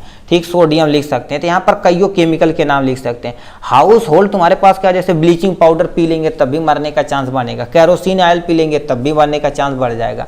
इंडस्ट्रीज में देखा जाए तो मेथेनॉल हो गया, ठीक है, मेथेनॉल लंबे समय तक लेंगे तो आपकी आँख की रोशनी और नर्वस सिस्टम डैमेज हो जाएगा, ठीक है। यानी इथाइल ग्लाइकॉल भी हो सकता है, साइनाइड भी हो सकता है। टॉक्सिक प्लांट में तुम्हारे पास क्या आ जाते हैं, जैसे पॉइजनस मशरूम, यदि मतलब मशरूम खा रहे हैं, पॉइजनस खा लिए तब भी हो सकता है। टॉक्सिक हर्बल प्रिपरेशन कर लिए तब भी हो सकता है, ठीक है। बाइट, स्नैक या स्पाइडर करेंगे तब भी। ये अब सांप दो तरह के होते हैं, एक न्यूरोटॉक्सिक एंड हीमोटॉक्सिक, इससे भी क्या हो सकती है, आपके अंदर दिक्कतें हो सकती हैं, ठीक है। इंसेक्टिसाइड में तुम्हारे पास क्या हो जाएंगे, ठीक है, इंसेक्टिसाइड में जो बच्चे इंसेक्टिसाइड जिसे इंसेक्ट के मारने के लिए प्रयोग किए जाते हैं, जैसे कहते हैं ना कीड़े कीटनाशक खा लिए मर गए, ठीक है। तो यहाँ पर क्या लिखे हैं, आर्जेनो, ठीक है, आर्जेनो फास्फेट होते हैं, आर्जेनो क्लोरीन होते हैं, ठीक है। थेरापेटिक ड्रग्स डोज में देखा जाए तो तुम्हारे पास non steroidal anti inflammatory drugs लंबे समय तक लेंगे तो आपको तब भी आपको डिजीज हो सकती है, मतलब हार्मफुल इफेक्ट हो सकता है।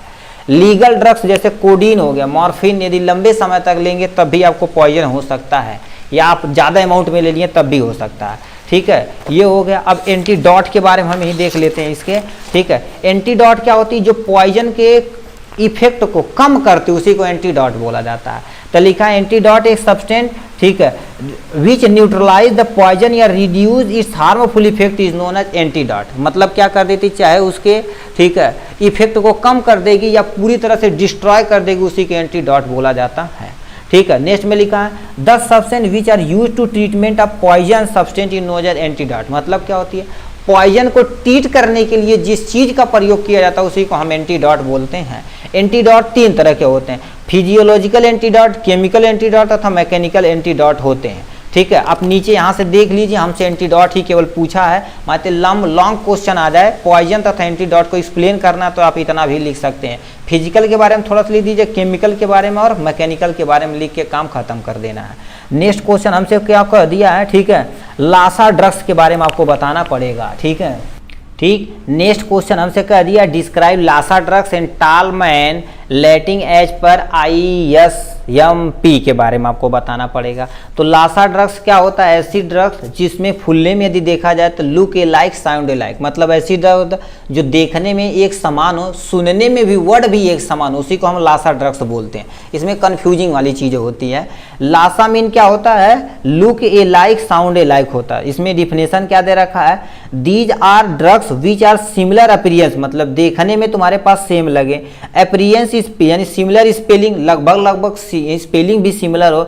लिखा है प्रोनाउंसिएशन, मतलब बोलने में भी क्या हो गया, सेम हो, ठीक है। ब्रांड नेम भी लगभग सेम हो, जेनरिक नेम भी लगभग सेम, उसी को हम क्या बोलते हैं, लासा ड्रग्स बोलते हैं। फॉर एग्जांपल जैसे फोलिक एसिड जिसमें क्या होता है, आयरन की मात्रा होती है, ठीक है। एक फोलिक एसिड हो जाएगा, एक फोनिलिक एसिड हो जाएगा, तो देखिए लगभग सिमिलर है कि नहीं।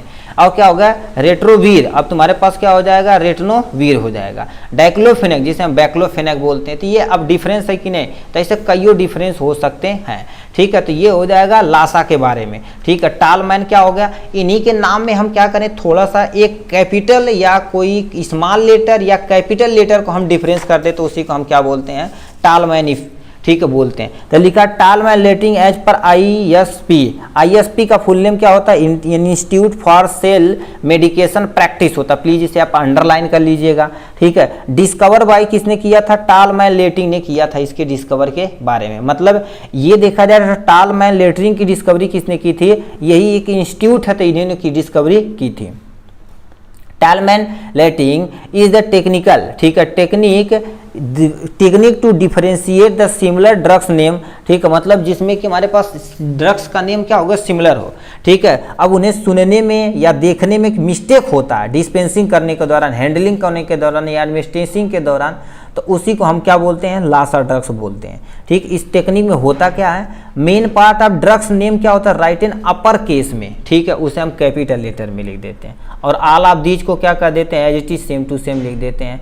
The part of drugs of the similar to the other name write in to lower case में, यानी स्मॉल लेटर में लिख देते हैं, ठीक है। फॉर एग्जाम्पल में तुम्हारे पास लिखा है एसिड यानी एसिटाजोलामाइड होता, तो इसमें क्या करेंगे, जो सिमिलर एसिटा को ऐसे लिखेंगे, इसी को हम क्या करेंगे, कैपिटल लेटर में यहाँ पर एसिटो, ठीक है, एसिटो हेक्सामाइड लिख देंगे, काम अपना बन जाने वाला है, ठीक है।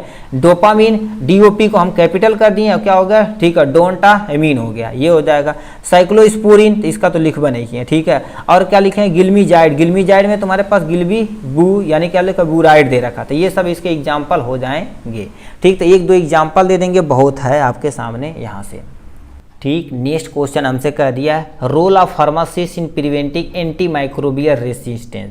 मतलब फार्मासिस्ट का एक्चुअल में रोल देखा जाए तो कोई पर्सन एंटी माइक्रोबियल एजेंट मतलब एंटीबायोटिक ज़्यादा अमाउंट में ले रहा है और रेसिस्टेंस हो जाएगा, तो उस रेसिस्टेंस को रोकने के लिए हमें कैसे प्रिवेंट करना है, ये हमें दिखाई करना है एकदम अच्छे तरीके से। तो एंटी माइक्रोबियल रेसिस्टेंस क्या होता है, डेवलप नेचुरली भी डेवलप हो सकता है या occurs when the micro organism develop in the ability to resistance against the drugs. मतलब आपके शरीर में कोई एक माइक्रो ऑर्गेनिज्म है, आप ड्रग्स प्रॉपर अमाउंट में ले रहे हैं, ठीक है, लेते जा रहे हैं, तो वो जो माइक्रो ऑर्गेनिज्म उसके प्रति क्या हो जाएगा, रेसिस्टेंस हो जाएगा, तो उसी को हम क्या बोलते हैं, एंटी माइक्रोबियल रेसिस्टेंस बोला जाता है, ठीक। इसमें फार्मासिस्ट के एक्चुअल में रोल क्या होता है, ठीक है, इसमें क्या होता है, ensure immunization to decrease antibiotic, मतलब लोगों को क्या कर देंगे, इम्यूनाइज कर देंगे, जिससे हमारे अंदर शरीर के अंदर लड़ने की क्षमता बढ़ जाएगी। ठीक है, तो उसी को क्या कर देंगे, डिक्रीज द एंटीबायोटिक, बोलेंगे भैया इम्यूनाइजेशन करा लीजिए और एंटीबायोटिक को रिड्यूज कर दीजिए, कम कर दीजिए। Guide hospital on selection application of, ठीक है, सूटेबल एंटीबायोटिक, डिसइंफेक्टेंट यानी स्टेलेंट देना है उन्हें। कहने का मतलब क्या कर देना, हॉस्पिटल में, ठीक है, आपको गाइड करना है, ठीक है, और सेलेक्ट करना है और उनके बारे में देखना है कि कौन सी एंटीबायोटिक चला रहे हैं, सूटेबल है कि नहीं, डिसइंफेक्टेंट सूटेबल है कि नहीं, जिससे हमारा जो भी इन्फेक्शन है चांस उसे हम बचा सकते हैं। ठीक, रेगुलरली क्रिएट करना, यूज करना quantitative data of antimicrobial drugs use, मतलब आपका चाहे मेडिकल स्टोर है चाहे हॉस्पिटल हो, तो उसमें क्या कर देना, प्रॉपर चेकअप करना कि कितना हमारा एंटीबायोटिक आज कंज्यूम हुआ। ठीक है, हद से ज़्यादा यदि होगा तो उस पर हमें सोच विचार करना पड़ेगा। ठीक है, provide successful medication therapy management, उन्हें करना पड़ेगा क्या, आप ज़्यादा से ज़्यादा क्या करेंगे, ठीक है, कोई थेरेपी लीजिए, ड्रग्स का यूज ज़्यादा न करिए। ठीक है, जैसे मान लेते हैं आप डायबिटीज़ का पेशेंट हैं, ठीक, शुगर के पेशेंट हैं, तो उनसे बोला जाए खान पीन में थोड़ा सा बदलाव करिए, दवा को कम से कम लीजिए, कहीं 1-2 दिन पे ले लिए तो ले लिए, नहीं तो खान पान पे मेंटेन करिए।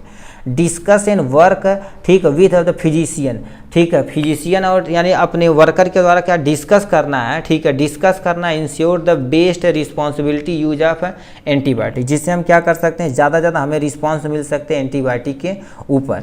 सच activity pharmacist contribute reduction of antimicrobial resistant, ये सब एक्टिविटी करके हम क्या कर सकते हैं, ऊपर जितनी एक्टिविटी करके हम, ठीक है, हम क्या कर सकते हैं, ड्रग्स के एंटीमाइक्रोबियल रेसिस्टेंस होने से प्रिवेंट कर सकते हैं। ये हो गया इनके बारे में। अब अगला जो क्वेश्चन है, तीनों क्वेश्चन को हम दिखा देते हैं भाई, ठीक, आप उसे नोट डाउन कर लीजिएगा या पीडीएफ में उसे इंक्लूड कर लेंगे। हम पार्ट सी की तरफ रुक करते हैं। ठीक है, तो यहाँ से आप 12 नंबर क्वेश्चन दे सकते हैं ना, 60 note on the right pharmacy standard या FIP के बेस पे इसे एक्सप्लेन करना पड़ेगा। ठीक है, और क्या होगा, हाई रिस्क ड्रग्स के बारे में आपको बताना पड़ेगा। ठीक है, यहाँ से आप देख लीजिएगा, 12 नंबर दिखा देते हैं। ठीक है, क्वेश्चन आंसर दिखा देते हैं। ठीक, आपके सामने यही दे रखा है हॉस्पिटल फार्मेसी स्टैंड या FIP स्टेटमेंट के बारे में, तो इसके बारे में आप थोड़ा सा यहाँ से पढ़ लीजिए। और नीचे तुम्हारे पास क्या दे रखा है, या FIP बेस यानी क्या होता है, स्टेटमेंट दे रखा है। ठीक, उसके बाद क्या दे रखा है, पेज नंबर ये तुम्हारे पास है 43, उसके बाद 44 पे दे रखा है। ठीक है, हाई रिस्क ड्रग्स के बारे में जो 13 नंबर क्वेश्चन, ये हाई रिस्क ड्रग्स क्या होती है, इसका एग्जाम्पल यहाँ से दे रखा है, कैसे हम रिड्यूज कर सकते हैं उसके लिए यहाँ दे रखा है। ठीक है, उसके बाद तुम्हारे पास लास्ट एंड फाइनल क्वेश्चन दे रखा है। ठीक है, आप हीमेटोलॉजिकल टेस्ट करने के लिए हमें क्या करना पड़ेगा, इसको हम क्या करेंगे, PDF के अंतर्गत डाल देंगे, क्योंकि ये थोड़ा सा लेंदी है। ठीक है, क्योंकि इसमें ब्लड का टेस्ट करके कौन कौन सा हम क्या करते थे वो सब डिटेल में यहाँ से लिखना पड़ेगा। ठीक, तो इस तरह से देखा जाए तो हमने क्या कर दिया, इसे पूरे अच्छे से कवर अप किया। ठीक है, अब नेक्स्ट जो पोर्शन आता है पार्ट सी, क्योंकि हम जो बोले थे, ठीक है, लॉन्ग आंसर में 11 नंबर क्वेश्चन पे आपके उन्हीं क्वेश्चन को कंसीडर किया जाएगा। ठीक है, जो बहुत ही इंपॉर्टेंट क्वेश्चन है पार्ट सी के लिए अंतर्गत में यहाँ से रखा जाएगा। ठीक है, तो इसे आपको क्या कर देते हैं, जिन क्वेश्चन को आपको आता है उसे आप क्या करिएगा, अच्छे से रोक के पॉज करके कमेंट बॉक्स में लिखिएगा, नहीं तो आप अपना भाई है ये आपको करा के पूरा प्रोवाइड करा देगा आराम से। पहला क्वेश्चन आपसे कह रखा हॉस्पिटल, हॉस्पिटल एक तरह का देखा जाए तो इंस्टीट्यूशन, ये सच है, इंस्टीट्यूट है, प्रोवाइड मेडिकल तथा यानी सर्जिकल ट्रीटमेंट ये प्रोवाइड करता है, ये भी सही है। ठीक है, provide nursing care in sick the injured people, ये भी सही, मतलब ऑल ऑफ दीज पे क्या कर देना है, आपको टिक मार देना है यहाँ से। Full name of the DIN मतलब क्या होता है, ड्रग्स इंफॉर्मेशन नेटवर्क होता है, तो यानी ए वाला option is the correct option, यहाँ से हो जाएगा। ठीक है, रिक्वायरमेंट ऑफ फार्मासिस्ट इन यानी 50 बेड हॉस्पिटल इन, मतलब यदि आपके हॉस्पिटल में 50 बेड है तो कितनी यानी फार्मासिस्ट की रिक्वायरमेंट होगी, 3 फार्मासिस्ट की रिक्वायरमेंट होगी, 3 वाला option is the correct option. ठीक है, नेक्स्ट तुमसे कह दिया फुल नेम ऑफ ESR, ई मतलब क्या होता है, इरिथ्रोसाइट सेडिमेंटेशन रेट होता, मतलब ए वाला ऑप्शन सही हो गया। ये किसके लिए प्रयोग किया जाता है, जो ब्लड में RBC को सेपरेट करने के लिए हम क्या कर देते हैं, इसका प्रयोग करते हैं। ठीक है, डिफाइन इन्वेंट्री टर्नओवर, ये हम PDF में अंतर्गत डाल देंगे। ठीक है, यानी पे क्या होता है, FIPO यानी फीफो क्या होता है, फेफो क्या होता है, फीफो मतलब क्या होता है, फर्स्ट इन फर्स्ट आउट, क्या होता है, फर्स्ट इन फर्स्ट आउट होता है। तो दूसरे में क्या होता है, फर्स्ट एक्सपायरी फर्स्ट आउट होता है। ठीक है। फर्स्ट एक्सपायरी फर्स्ट आउट होता है और ये फर्स्ट इन फर्स्ट आउट होता है, ठीक है। फुल नेम आप इनका, तुम्हें फुल नेम आपको याद रखना पड़ेगा, ठीक है। इसके बारे में NQAS का आपको क्या करना पड़ेगा, फुल नेम याद रखना पड़ेगा। N से क्या होता है तुम्हारे पास नेशनल होता है, Q से क्वालिटी होती है, A से एश्योरेंस होता है, S से स्टैंडर्ड होता है, ठीक है। तो इसका हो गया। FIP क्या होता है, ठीक है। FIP आप फर्स्ट ईयर में पढ़े होंगे, ठीक है, फार्मास्यूटिक्स में पढ़े होंगे। इसमें क्या होता है, ठीक है, इसमें देखा जाए तो FIP मतलब क्या होता है, सबसे पहले ऊपर आ जाता है, यानी F आ जाता है सबसे आगे। तो इसमें क्या होता है, फार्मास्यूटिकल, ठीक है, क्या दे रखा है जी, FIP, हाँ, ठीक है। इसमें क्या होता है, I से इंटरनेशनल फार्मास्यूटिकल फेडरेशन होता है, इंटरनेशनल फार्मास्यूटिकल फेडरेशन होता है, मतलब इसका उल्टा है। लासा का फुल नेम आपको तो बता ही दिया गया, ठीक है। इसमें आ जाते हैं NAHBA में आ जाते हैं। N से तुम्हारे पास क्या हो जाएगा, नेशनल, A से क्या हो जाएगा, एक्रेडिटेशन हो जाएगा, B से बोर्ड हो जाएगा, S से, ठीक है, हॉस्पिटल हो जाएगा। तो इसमें लिखेंगे क्या, national accreditation board for hospital या हेल्थ के लिए लिख सकते हैं, ठीक है। 8वां नंबर क्वेश्चन हमसे क्या रखा, डिफाइन SOP को आपको क्या कर देना, डिफाइन करना पड़ेगा, ठीक है, जिसे हम क्या बोलते हैं, यानी स्टैंडर्ड ऑपरेटिंग प्रोसीजर। इसके बारे में थोड़ा सा डिटेल में लिख देना है। फिर इन सब का फुल नेम लिखना, जो आपको हम शॉर्ट क्वेश्चन के पहले ही आंसर में क्या कर दिए, सबको करा दिए हैं, ठीक है। तो इसे आप वहाँ से देख सकते हैं, ठीक है। नेक्स्ट में तुमसे कह दिया है TPN के बारे में, TPN को फुल नेम लिखना और इसके बारे में आपको डिस्क्राइब कर देना है डिटेल में, ठीक है। ये हो गया इनके बारे में, ठीक है। नेक्स्ट में तुम्हारे पास क्या लिखा, पार्ट C में, यहाँ से आ जाते हैं, क्या रखा है, ठीक है। इसमें क्या रखा है, मेंबर ऑफ फार्मासिस्ट, ठीक है, रिक्वायर फॉर 200 बेड, 200 यानी 200 बेड के लिए कितनी रिक्वायरमेंट होती है, 8 फार्मासिस्ट की रिक्वायरमेंट होती है। Minimum area required to hospital pharmacy के लिए कितना चाहिए, तो यहाँ पर देखिए कहीं कहीं 200 स्क्वायर फीट लिखा होता है, ठीक है, स्क्वायर फीट होता है, कहीं कहीं मीटर होता है। इसे एक बार गूगल करके आप कमेंट बॉक्स में ज़रूर लिख दीजिएगा, ठीक, क्योंकि बुक में 200 स्क्वायर फीट लिखा रहता है और ये मीटर उटर में लिया जाता है, ठीक है। यूनिवर्सल प्लीज अब इसे भी यानी कमेंट बॉक्स में लिख के दिखाइएगा। यूनिवर्सल एंटीडॉट कंटेनर क्या होता है, इसके बाद भी आप कंटेनर में आप क्या करिए, कौन सा कंटेनर यूज किया जाता है, यूनिवर्सल एंटीडॉट प्रयोग यानी कंटेनर जो होता है उसमें, ठीक है। कोल्ड स्टोरेज के लिए हमें पास कितना होना चाहिए, 2 से लेके 8 डिग्री सेल्सियस होना चाहिए, जिसमें इंसुलिन हार्मोन मेंटेन रहे।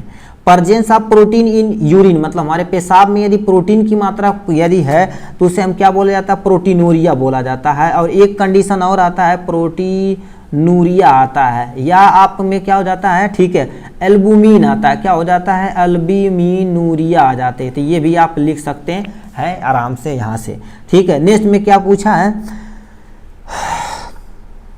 ठीक है, लिखा a disease of brain due to the abnormal electric discharge is known as, उसे क्या बोला जाता है, ईपी, ठीक है, एपिलेप्टिक बोला जाता है, एपिलेप्टिक, ठीक है, एपिलेप्टिक सीजर बोला जाता है। कहने का मतलब क्या बोला, दोबारा सुनिए, जब हमारे ब्रेन के अंदर कोई एबनॉर्मल इलेक्ट्रिकल डिस्चार्ज होता तो उसे हम क्या बोलते हैं, एपिलेप्टिक सीजर बोला जाता है, ठीक है। इसमें क्या 7वें नंबर में dash dash dash activity required by the organism to deliver good और सर्विस टू द कस्टमर, तो उसे क्या बोला जाता है, सप्लाई चेन बोला है। तो आप आगे ही पढ़ चुके हैं, ठीक है। प्लीज इसका भी फुल नेम, GPR का फुल नेम क्या होता है, यहाँ पर आप कमेंट बॉक्स में भी आप लिख के दिखाइएगा। 3 होमवर्क आपको दे दिए। EOQ स्टैंडर्ड फॉर क्या होता है, ई से क्या होता है, इकोनॉमी होता है, ठीक है, इकोनॉमिक होता है। ओ से तुम्हारे पास क्या हो जाता है, ऑर्डर होता है। और क्यू से तुम्हारे पास क्या होती है, क्वालिटी हो जाएगी यहाँ से, ठीक। नेक्स्ट फुल नेम क्या पूछा है, VED, अभी ये पढ़ा दिए हैं। V से तुम्हारे पास क्या होता है, V से देखा जाए तो हमारे पास क्या होता है, वाइटल होता है। E से क्या होता है, इसेंशियल होता है, ठीक है। D से तुम्हारे पास क्या होता है, डिजायरेबल होता है। तो यहाँ से आप क्या कर देंगे, इनको आप फुल नेम लिख के तरिए काम खत्म कर देंगे, ठीक है, ठीक है। नेक्स्ट पे आते हैं, ठीक है। नेक्स्ट में तुमसे कह दिया है, यहाँ से आ जाते हैं, ठीक है। अब ये भी आप, ठीक है, कह दिया है, ठीक है, is use two of the morphine power, यानी मार्फिन पॉइजन, मतलब आपको मार्फिन पॉइजनिंग हो जाती थी, किसका प्रयोग करते हैं, इसमें तुम्हारे पास क्या हो गए, नैलोर, ठीक है, नैलोर फिन आता है, नैरोफिन एक टेबलेट यानी इंजेक्शन आता है, उसमें प्रयोग किया जाता है। Full name of the SI यानी SIMP अभी जो तुम्हें पढ़ाया गया है टालमैन वाला, वहाँ से आप इसे चिपका दीजिएगा, ठीक है। फुल नेम आप तुम्हारे पास पूछा AST, ए से तुम्हारे पास क्या होता है एस्पार्टेट होता है, ठीक है, एस्पार्टेट होता है, और ए से क्या होता है, ठीक है, एस्पार्टेट, ठीक है, एस्पार्टेट स्टैंडर्ड ट्रांसफेरेज होता है, ठीक है। इसे आप एक बार कंफर्म कर दीजिएगा, ठीक। हमें किसे PDF में हम डाल देंगे, ठीक। एंटीडोट क्या होता है, इसे भी आप बता ही सकते हैं। हिमेटोलॉजिकल टेस्ट क्या होता है, जो ब्लड के लिए किया जाता है। वर्ड ऑफ फोबिया, फोबिया मतलब क्या होता है, डर यानी फियर होता है, क्या होता है, फियर यानी डर होता है। और भी कुछ लिखना चाहें तो लिख सकते हैं, ठीक है। आउट पेशेंट को हम क्या बोलते हैं, एम्बुलेंसरी पेशेंट बोलते हैं, अभी तुम्हें बताया गया था वहाँ से, ठीक है। एम्बुलेंस, ठीक है, एम्बुलेटरी पेश, ठीक है, केयर बोलते हैं या पेशेंट बोला जा सकता है। टॉक्सिसिटी क्या होती है, जो जहर से रिलेटेड है, यानी क्या होता है फिजियोलॉजिकल क्या होता है, इसके बारे में बता देना। टालमैन लेटरिंग व डिस्कवर बाई किसके द्वारा किया गया था, ISMP के द्वारा क्या कर दिया था, डिस्कवर किया गया था। तो इस तरह से देखा जाए तो हमने सबको क्या कर दिया, एकदम अच्छे से क्या कर लिया, कवर अप कर लिया। चलिए आज के लिए बस इतना ही, फिर मिलेंगे नेक्स्ट वीडियो में नेक्स्ट टॉपिक के साथ। तब तक के लिए bye bye and take care.